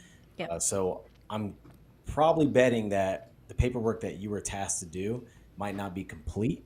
So just like he was saying, reach out to him, text your recruiter, whoever it is, say, hey, look, is there anything else I need to do before I can go to MEPS? Awesome. Thanks for the backup on that one. Appreciate you. Because here in a minute, I'm just going to sink down, and then there's like... And then we're going to have to start talking about giraffes again, and we don't need that. Or I could just get Sergeant Bunkley to push me up. Thanks. All right, let's get to the next question. Oh, goodness. For enlisted, you have to be in basic training by your 40th birthday. Yep. Boom. Can a person in whom had a past challenge and made changes be selected? Yes. Obviously, there's a lot of context to your question there. And as a lot of our questions get this answer, go talk to your recruiter. Specifics. The best thing we can tell you is take all of the clarifying information you can to that recruiter. If it's medically related, take as much information as you can to your recruiter that's medical so you can answer all those questions to that process. If it's criminal background, if it's drug use, if it's anything like that, whatever that amount of information is that can potentially be considered by the Air Force, take it with you and talk to the recruiter and just be ready to answer the questions. And I'm pretty sure you'd be surprised at what you can actually have experienced in your life and still be eligible for Air Force service. And I want to piggyback on what he's saying as well. A lot of our candidates, you'll talk to guys who get into our depth and they'll say, I've been training this for 2 years, and they're 20 years old because they feel like they need to get physically ready, emotionally, spiritually ready before they go to a recruiter. Go to a recruiter first and then get qualified. I hate to see guys train their studs and then they get qualified because they have, over 25 degrees and scoliosis or something like that, something that happened in their life, 4 or 5 years ago, and then they get disqualified. So go to a recruiter first, talk to a SWR, Special Warfare Recruiter, and from there. And just to help that out, you would always seek that guidance to know exactly where to push, because the amount of effort that you're going to put into training and prep for a special warfare career, you want that to be as efficient as possible. And you don't want to be dumping a ton of energy and time into something that may not serve you in the long run. So talk to your recruiter for sure. Next. Let's see what we got. Whoa. Oh my goodness. This one's you. I can't read. After a few years in the private sector, I'm seriously considering a life change and shooting for Air Force Special Warfare. Was an athlete in my past, currently go to therapy for mental health, but haven't taken any medication for about 7 years. So I think they're just asking about mental health. Therapy. Yep. Autodiscipline. Yeah. Is currently going to therapy for mental health. I don't really know his entire case, but I know that right now, at least recently, it's 2 years from the time you medically were signed off to stop your medication. Okay. And then when it comes to mental health, obviously we're going to need all those documents, and they're going to make that decision through the Surgeon General, and we'll go from there. But I don't know your story well enough to give you a correct or we had to definite take answer. it went away too quickly, but he did say it's been about 7 years since he was on medication for Right. any of his stuff. He's just currently in therapy. Currently in therapy for mental health. So yeah, 7 years. I was going to quit. Is currently going to therapy for mental health and auto disqualification. That's actually a good question. Is currently going to therapy for mental health and auto disqualification? Obviously, I know that it's going to be contextual on what you're going to mental health therapy for, but I think as a general rule, no. There have been cases, right, where someone who is seeking therapy, because therapy is becoming one of those things that's just kind of becoming more and more common. Right. It doesn't have to mean that you're broken. It doesn't have to mean that you're not capable. Therapy is an incredibly, valuable resource to help you connect with who you are and get back to who you think is good and what makes you tick, right? So just because you've been seeking out betterment doesn't mean that we're not interested. So I would say talk to a recruiter. Yeah, definitely go to a recruiter for sure. I mean, when we say that, like every time we say that, no, talk to your recruiter, talk to your recruiter. We're not just passing you off. It's that they're actually the best person to help you. That's like, remembering, was it Gladiator when they does the thumb? That's the thumbs up, right? So that's saying you're good, go talk. Like, and not like, oh yeah, probably not that one. So this is like, things look good. Go talk to your recruiter because you're cleared to move to the next step. And that next step is talk to somebody. For sure. All right, can we get a shorter one? Because I'm going to read the next one. Yeah, that's what I'm talking about. There are people selling prep courses. Any advice on this? If I know who you're talking about, they were prior operators, and their courses that they sell or give out are pretty solid. One of them was a prior instructor, wrote curriculum and so on, and the other one runs a course as well. So just look into it, whatever fits for you. Look at your pros and cons of your actual abilities and go from there and see what you need to work on. Trust but verify. Yeah. What are some ways that people can make sure that the person, guy, gal that's selling them that program is legit, that you guys would recommend? Go to a scout, try to get a hold of one of our guys on the scout team, and they can verify for you. Yeah.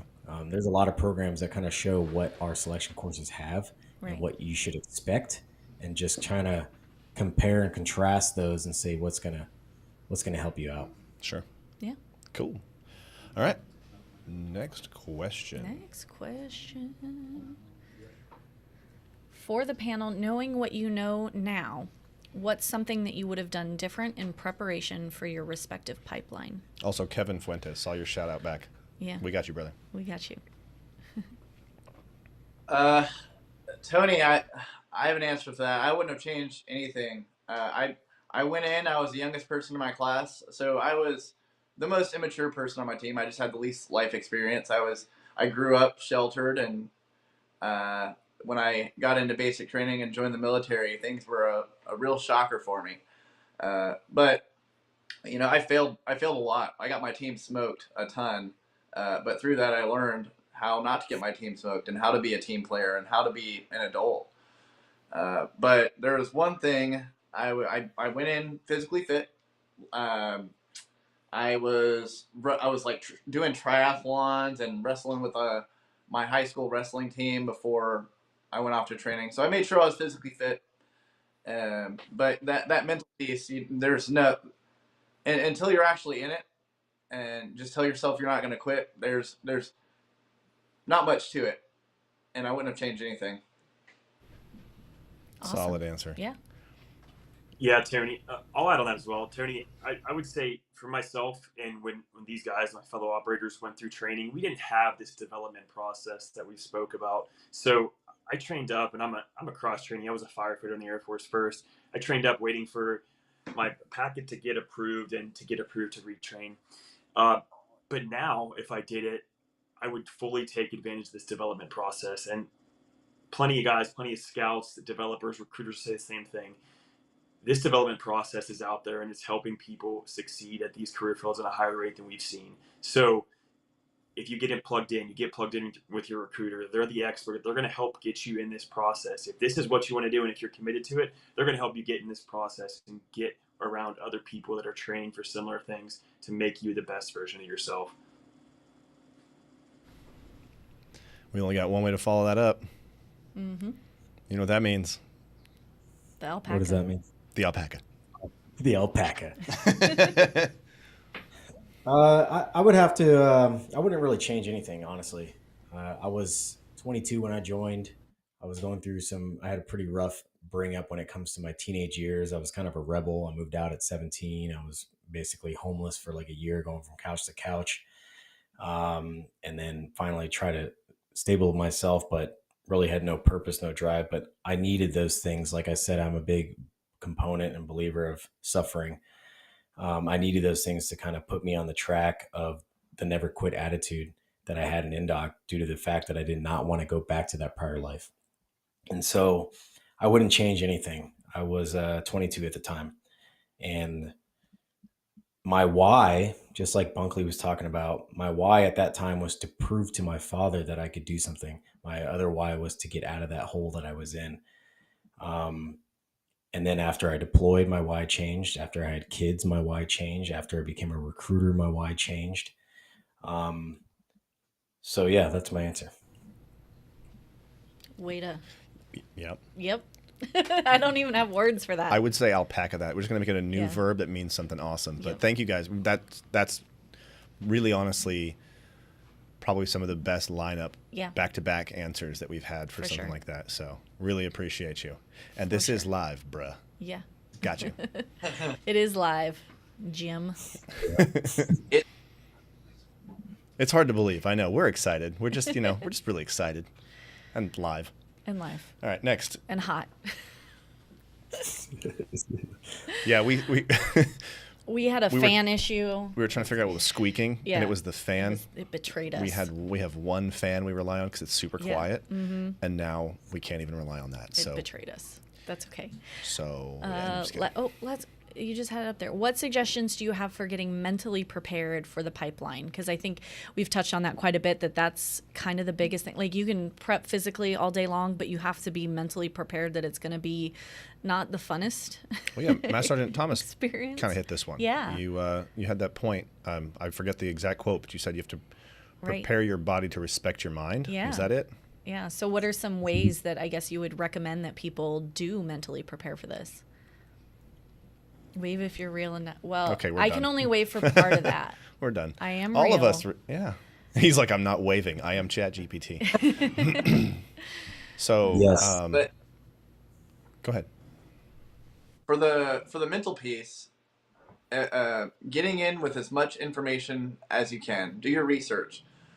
Get with operators. Get with people who have been there, done that. Hear their stories. Link in with the guys before they leave for basic training and follow them. Hey, how was basic training? How was SWIC? Read books, listen to podcasts. That is going to help you if you can have a little bit of understanding of like what you're getting yourself into. But at the end of the day, just keep in mind the end state. You are going to do this job for a reason, and then you're also going to have one of the most gratifying and best jobs in the world at the end of it. So all that suffering and all that pain and all that time that you're putting in is going to pay off eventually. Solid. So don't give up. Yeah, and just to add on to what he's saying, you're never going to rise to the occasion. You always fall back to your training. And that comes in increments of all your attributes. So if you think about it like this, attributes that we're looking for in the pipeline, even in assess and select, is problem solving and communication. Those are two of them.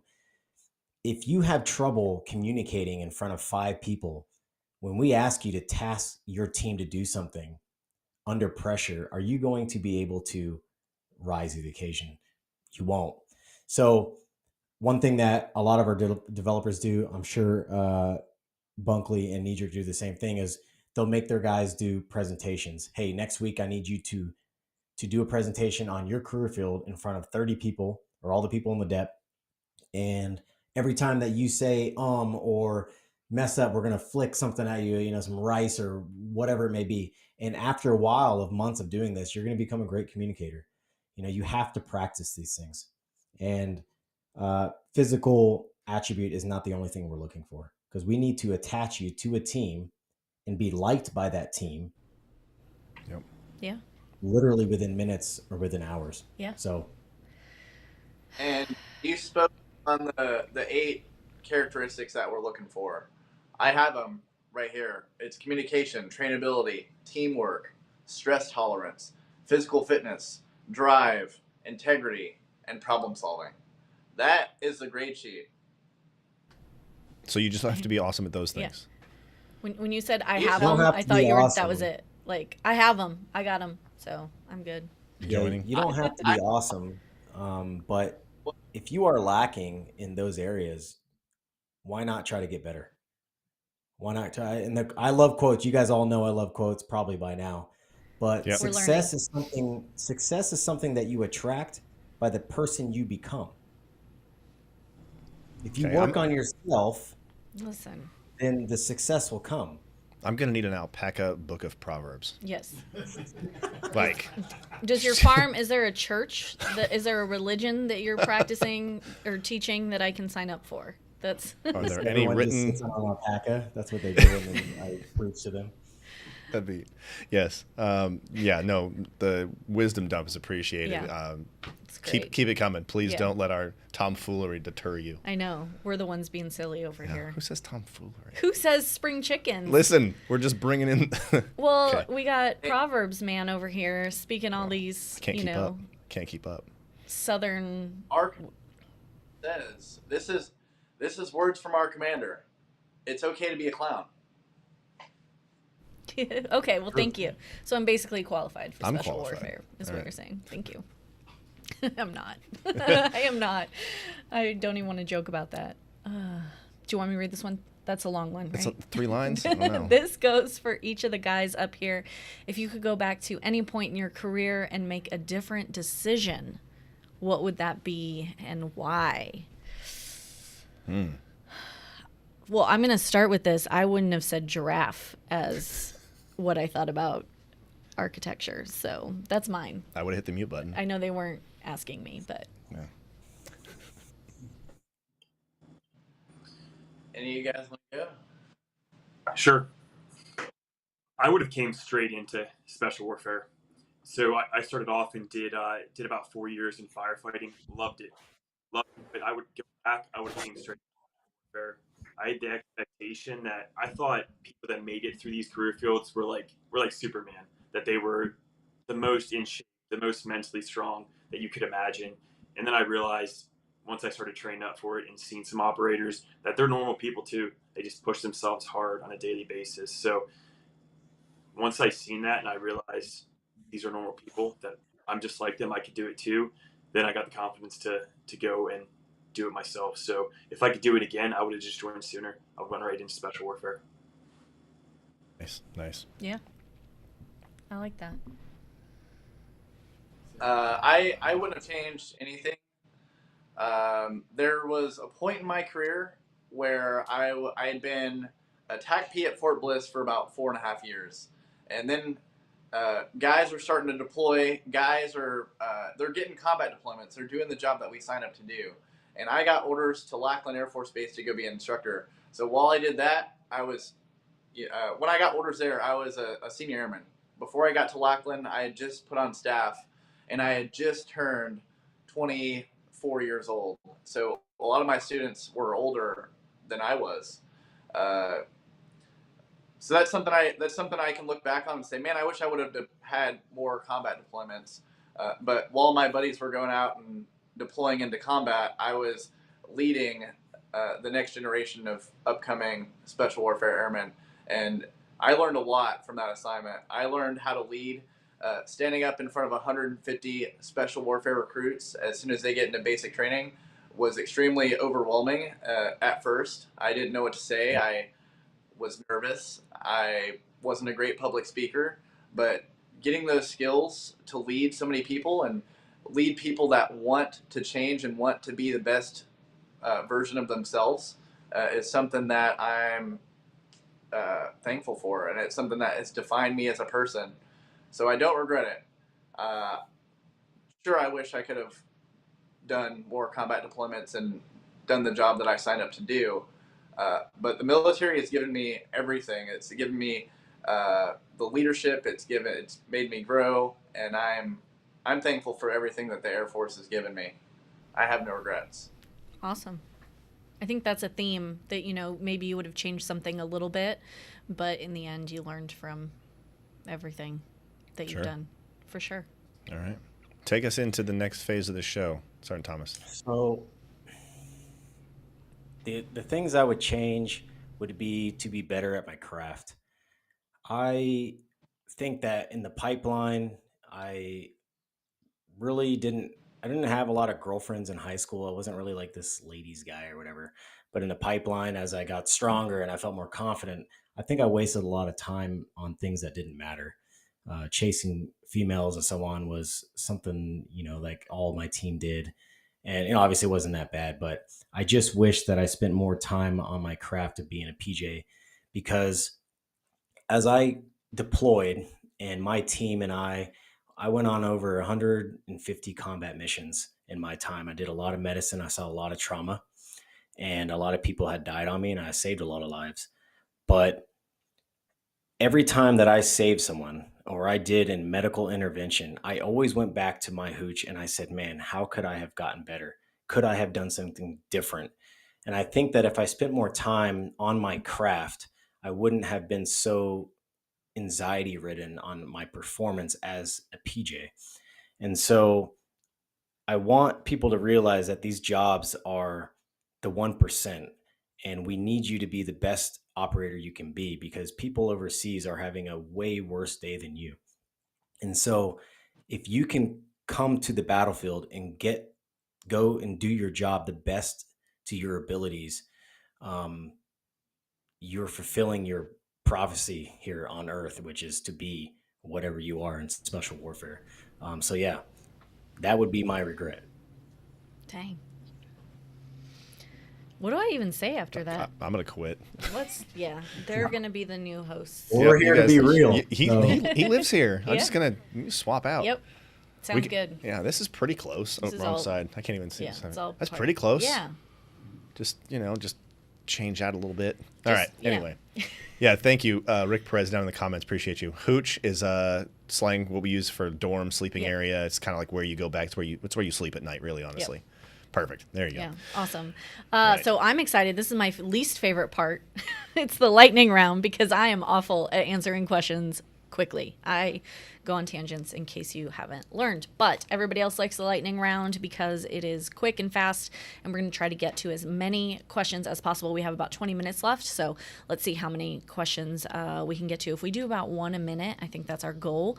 I think we can do it. Also, if you have any other questions that aren't addressed during this show, or you just want more information in general, don't forget about that Aim High app on your phone. There it is. Go in, download it from whichever app store you use, and find out all the information. Get in touch with recruiters and all sorts of stuff. Ready, set, go. Ready, set, go. All First question. Ding, ding, ding. Let's go. Tech Sergeant Bunky. Bunkley. I like that. So I saw Funky Bunkley earlier. That was good. Maybe too technical for this Q&A. OR touched on it briefly a few weeks ago. Officer recruiting. Sorry, we did a show a couple weeks ago for officer recruiting. But what does the future of the TACP career field or TACP pipeline look like with TACPs more and more being sent to RQS squadrons? Try to do that one quickly if you can. Yeah. So you've seen it all over Air Force Times. They're slimming down the TACP career field, but it's not really that catastrophic as the headlines will make it seem. So the TACP career field is only manned at 70% right now, and we got to drop it down to 50%. So how they're going to do that, I don't have an answer. I'm not in a leadership position, but there's not going to be too much of a change there. As far as going to rescue squadrons, that is a very, very, very slim portion of TACPs. It is happening. It didn't happen in the past. I've deployed to Africa. I was in a rescue squadron administratively, but now they have TACPs actually getting stationed in rescue squadrons. I know for a fact it started in the rescue squadron in Italy. But outside of that, I don't have an answer, and I'd have to get back to you on that. Awesome. Quick and to the point. Sounds Pretty good. solid answer, too. Dig it. All right. Next question. When was special warfare introduced into the Air Force? Good question. Not to put you guys on the spot. Right. I would say around the Panama era. Okay. That was a quick answer. Yeah. Look it up. You can look it up and read about it. Okay. What we do goes back to World War II, and then it just evolved from there. The information on close air support in Air Force or in World War II very spotty. In Korea, that's when you start seeing members on the ground controlling aircraft, and it has continued to evolve from there. Pararescue started in the Vietnam era as well. Am I right, Sergeant Thomas, with a rescue in Myanmar? When I said Panama, I mean with pararescue, the introduction to special tactics and being attached to more of those type of teams. But yes, you're right. Yeah. And when we think about multi-capable airmen, of course, we've been doing that forever. And so it's just specializing that even more. Mm-hmm. But he's also talking about special tactics stuff. You can get into the weeds on that, but there's all kinds of integration. And some of the first guys that did that, I actually just read a book that's ties into the history of a lot of that stuff. And I won't say which book it was because it's lightning round, so it is. One thing very interesting that I do want to say, very kind of like hidden trivia, but there was a Captain Grimes in his station in Thailand, and this is the start of the Sao-T career field. He was an Air Force weather captain who took a band of Laotian guerrillas up to some peak in Laos. The weather there was very bad, very spotty, and a lot of their bombing runs were going ineffective just from the weather. So an Air Force weather captain, Captain Grimes, would hike up this hill with a pack of foreigners and just wait for the weather to clear and call it in. And that was the origin of Air Force Sao-T, which is now Air Force Special Reconnaissance today. That's a pretty cool story. Awesome. Yeah, I didn't know that. it. Grimes. Awesome. Grimes. All right, let's keep them going. A few op-eds aside, has there been any chatter about reinstituting a draft in any form? You know, so how to pick our quick question and answers. Right. So I don't want this question. No. Here we go, though. Break it down, though. Has there been any chatter? I've heard nothing. I'm not tracking any chatter, so Nope. that's an easy answer. Yep. Next question. Yeah. Let's go. Shipping off to San Antonio for basic training in 6 days. How hot does it get in those uniforms? It depends on which one you have. Right. Wow. I would say BDUs were hotter, so Sergeant Patterson is actually wearing the previous generation of this one. This is actually the hot weather one, which is it has no pockets on it, and the material is like super, super thin. So it's actually really comfortable. And considering it does get to like well over 100 degrees for like 4 months straight here in San Antonio, yeah, it's hot, but you get used to it. Like it's uncomfortably hot in this room right now, and I'm wearing a jacket and pants and boots, and the pants are bloused. Like there's not a lot of airflow. Socks. Yeah, wool socks. You know, like seems like a great combo, but you get used to it. It's not the end of the world. It's just a little acclimation. That's all. not too bad. Oh, we got somebody. What was that? I love.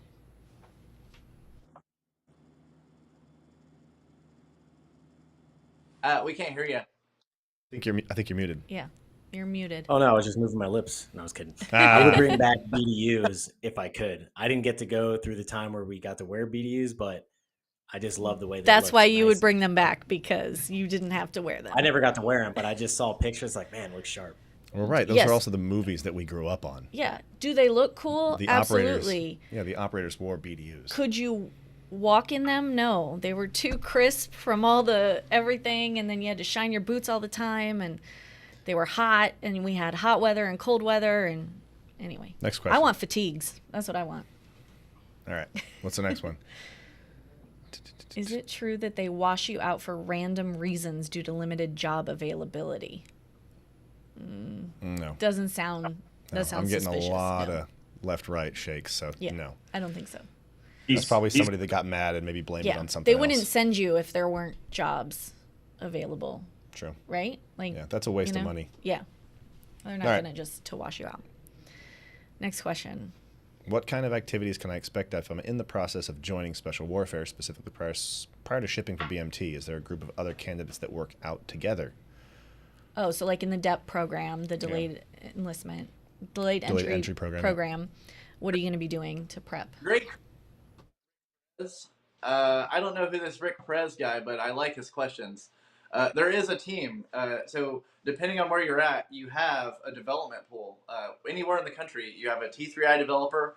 You have a special warfare scout that you can reach out to. And there are plenty of platforms out there to reach out to recruits in your area, possibly get workouts in. It's going to be a little bit difficult if you live out in the boonies, but if you're in a big city, I guarantee you there's other people in your situation that are going through the same thing. So as you go to these IFTs and development sessions, get the contact information for those individuals. Meet them, talk to them, become friends with them. You're going to be going through the training with them for the next year or two. So get to know the people going through the same thing you are. I'm really glad you held that mute button. Yeah. I was reading a comment that just one we're not going to put up. So I was just reading it and I said, not nice thing at the end. And I was watching her finger on the mute button and I was like, oh, don't unmute this now. And as soon as I said it, it's like, oh, I could have mute betrayed came you. off. Just You could remember have. that. I hold the power right now. Literally, you're sitting there with the mute button. I can't even. That's what this is all about. Yeah. They cut power to our building today because I couldn't be trusted with the mute button last show. Next question. We cut power. Next question. Absolutely.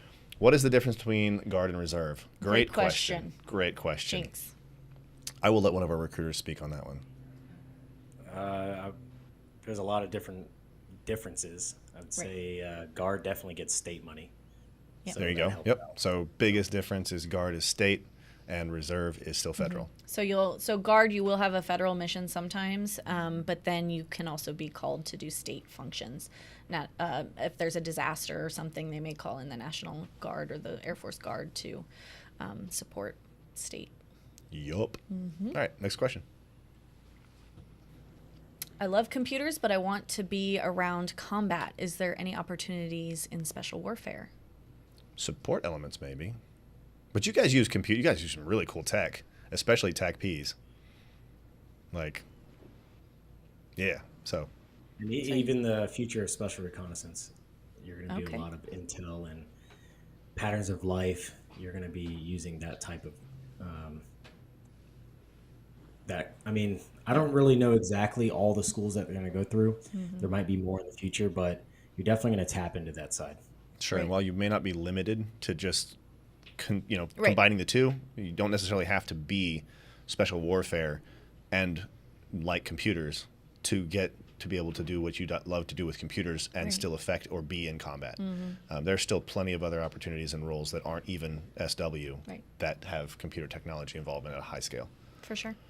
All right, and once you become a senior NCO, you're behind a computer a lot. True. Yeah. Oh, yeah. And then you get to talk about your combat stories. Right? Yeah. All right. But he doesn't get to say it when he wore BDUs. Look at this one. There you go. Here we go. Oh, no. Okay. You read this one. I don't like that question. Who do you guys call when Navy SEALs need rescuing? The PJ. The PJ. I'm specifically calling Master Sergeant Thomas. Yeah, That's who I'm calling. He said it. He said, I can rescue. The training will allow you to rescue anyone, anywhere. Absolutely.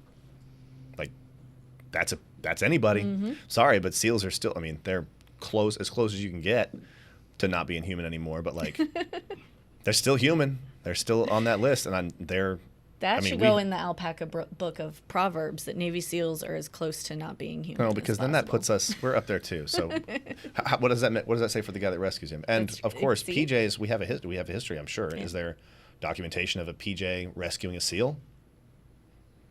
Like impacting that guy's life in a positive way? Yeah, pretty solid. So. Or Chuck Norris. Yeah, we who was Air Force? We went on a mission in Africa and some SEALs my team was on the SEAL team attached to them, and they got injured, and we definitely helped them out, and they helped us out, and no one died, which was a great thing. There you go. Good day. But yeah, definitely hand in hand. Yep. Awesome. All right, next question. What is the difference between Army, Navy Special Operations, and Air Force Special Warfare? Good question. I'm not a subject matter expert on this one, so we're turning this one over to our guests. Sure. So I'll attack this first. You guys can back me up. So each component has its specialties. Naval Special Warfare are experts in maritime operations. They also do direct action missions. In the global war on terror, this all kind of got confused, where you see multiple special operations entities doing similar missions. Army Special Forces or Green Berets are going to be experts on land, but then also experts in force multiplication, how to train a partner force or a militia force to get in a fight. In Air Force Special Warfare, we have these skills a special operator has. We're trained to shoot very well, to move with whatever team we need to. If we need to jump in with them, skydive with them, or scuba dive in with them, and communicate at a very high level. And what I said a little bit before is we bring air power into the fight. So we're another operator on that team that's an expert at bringing air power or rescue capabilities and a PJ into the fight. So we specialize in these niche capabilities. And one of the sayings you'll see on the Air Force Special Warfare website is we are the specialty in special warfare. So we bring these unique skills to another team that they may not have or may not have at a high level to make them more effective. Good answer. Concise. Yeah, I like that. I like That's it. solid. Next question, if we're ready. Yeah, I think so. Moving on. Is special weatherman still a thing in Air Force Special Warfare? No? No. Boom. Next question. Got it. All right, we're going to do 3 more and we got to kill it, y'all. Three more. Yep, 3 more. 3 more. We just got we're getting the hook. Yeah, we're getting the hook. We're having too much fun. I know.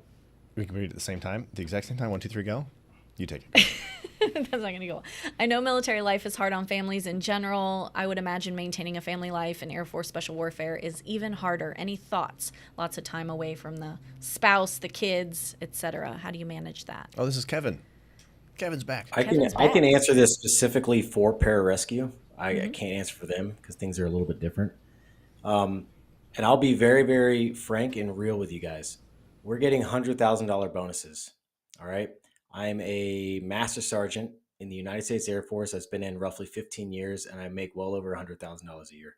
And I'm not just saying that to brag, but I'm saying that is a comfortable lifestyle for my wife to be a stay-at-home mom and with our kids. When I was deployed as a pararescueman, my deployments were 3 months, 6 months, and I actually asked to stay for a longer stint there for the 6-month one. While we're gone, our units, special tactics, even RQS or rescue, they take care of our families. They have programs where they can send the kids to vacations and the parents with them and everything while we're overseas jobbing out and getting after it. They're at home meeting with other moms and families to stay comfortable and to stay sane, because sometimes that's pretty hard to deal with kids. You know, sometimes I stay home with my kids and I'm like, oh my gosh, these kids are crazy. And my wife's doing that every single day.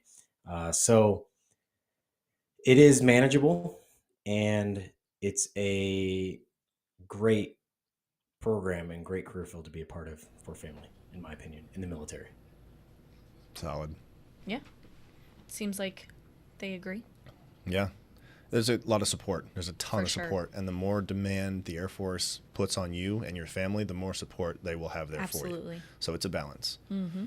Or at least they try really hard. They to try balance real it. hard. So, yeah. Solid answer. I love frank answers, because like people pay attention, especially when you start, throwing stuff out there like that. So Yeah. appreciate Thank you for that.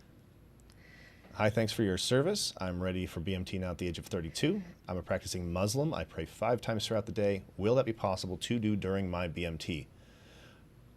I know that there are accommodations for sure. Is there a limit like to time or for numbers?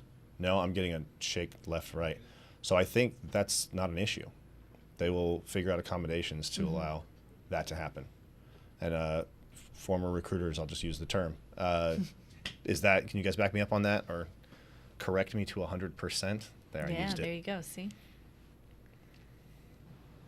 I don't know the exact answer, so Okay. I can't really answer that, but I know that we do care very much about each other's religion, and we're not here to discredit yours or treat yours differently than any other. Yep. So yeah, All right. We give. Yep. Yeah. So again, if you're able to pray 2 to 3 times a day, you'll have to work that out with the scheduler and the training instructor. But we do give religious accommodation. So when you're coming in, you go to BMT, and they understand that they will do everything they can to accommodate you for your religious practice. Not only in BMT, but once you're actually in the Air Force as well. I served as a security forces member, and when we were deployed overseas, we would make accommodations for the fellow cops that had to pray. So there's definitely religious accommodations. Of course, if there's if the mission comes first, or there's things that need to happen, and they you have to be understandable. But for the most part, they will accommodate you. Yep. Thank you for that. Yeah, if there's a way to accommodate it, they'll make it happen, and then sometimes it just can't. But in general, yes. Next question. Any advice for prior service? What to expect? What is the expectation? Oh, you guys can answer this, but I definitely want to say something on this as well. As a prior service airman, more is expected out of you. You're expected to be a leader. You're going to get into the training, and you're going to have a ton of airmen who typically don't have as much life experience as you do. So you're expected to lead. More is expected from you for sure. But in that case, it's an awesome opportunity for you, because you have all these people that are going to be looking at you for answers. So more is going to be expected. Yeah. You can't lead from the front when you're not physically in the front. I hate to say it like that. Yeah. We have seen, and as an instructor, I've seen multiple prior service come in from Marines to Navy, Coast Guard, come into our programs. And I'm not saying they're thinking it's chair force or whatever it may be. They're just not as prepared as they should be. Right. Just like Sergeant Bunkley was saying about what he just said, you have to become more prepared than the guys under you. You're going to go to a program called SWCC, Special Warfare Candidate Course. Potentially, there's going to be plus 200 candidates underneath you, and you have to run that team and lead from the front. And if you are not physically able to do that, then mentally and just leadership-wise, you're not going to be able to keep up. So just keep that in mind, guys. It's not easy. This is a rough path to get these career fields, but again, it's worth it. Awesome. Good stuff. Yeah. Before we get to the last question, I did see that Master Sergeant Thomas got a compliment on his mustache, so he's got a fan now as well. So not a question. But there's a question. There is a question, but he did comment on his mustache. So all I just thought he should know. Yeah. There's lots of love in the comments from you guys. Lots of love. It's really good to see. All right. Last question, and then we got to get out of here. All right. If they don't get your question answered, remind them. Oh yeah. If you don't get your question answered, Yep. We've got. Well, first there's people in the comments with some questions. You can also go to airforce.com and type anything in and search for that, and then you can always speak to a recruiter as well. So. And you guys have seen some of the moderators in the comments. They'll have the big answers, and it says thanks, and there's typically Pam is in there, and a couple other people are in there responding to a lot of these questions. So they're the same people every time, and they're always in the platform, but they're in the different platforms too. Yep. So they'll be able to get your questions answered everywhere. For sure. But yeah, so and the Aim High app, of course. They'll do their job. We'll try to do as best as we can. Yep. But if we don't get to it, Aim High app is also really good. Yeah. And Pam's at the end of the goat, day, though. go talk to Pam's a good. recruiter. Yeah. So, last question. Yes. Does Air Force support education to advance one's learning? How do you all manage education and jobs?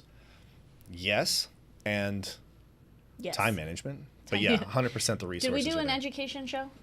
No. We did the OTS show, I think, and then the show where we had family and family and support. Yeah. So we haven't done an education specific one, which I think it. we definitely can, because it's a huge benefit of being in the Air Force is the education stuff. What would be your informational elevator pitch for the education benefits to our former recruiters? What would you guys say to that question? $4,500 every fiscal year, and it's roughly I don't know how many classes that is, but I finished my degree working full time in political science. Actually, get my degree here in the next couple months. Nice. And it's easy. and it's a very seamless process. But this is the main thing I'm going to say. You have this goal of getting your bachelor's, just be structured. Say every Tuesday or every Thursday from this time to this time, I'll do my homework. And by the end of 3 or 4 years, you'll have that bachelor's. Right. So, yep. Time management for sure. All right, Oh, Major Lane from the background, adding something. Hey, real Some quick. wisdom.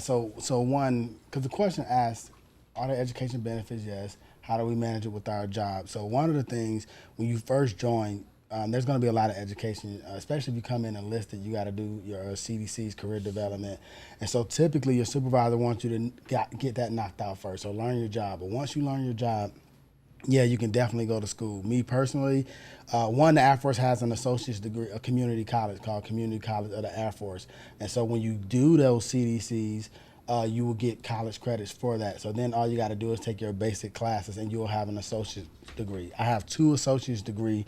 I have a bachelor's and a master's, all paid for by the Air Force, 0 school debt. So it's definitely a benefit, and you can definitely do it with your job. But you got to be good at your job too. But yeah. And then shout out to Pam as well. Yeah, Pam. There you go, Pam. She's got, and she's even in our comments, so it's awesome. See? She's on in her own comments, and she's also providing feedback for all of our questions that are in here. So, awesome. Thanks, Pam. You rock. You're the real true superstar here.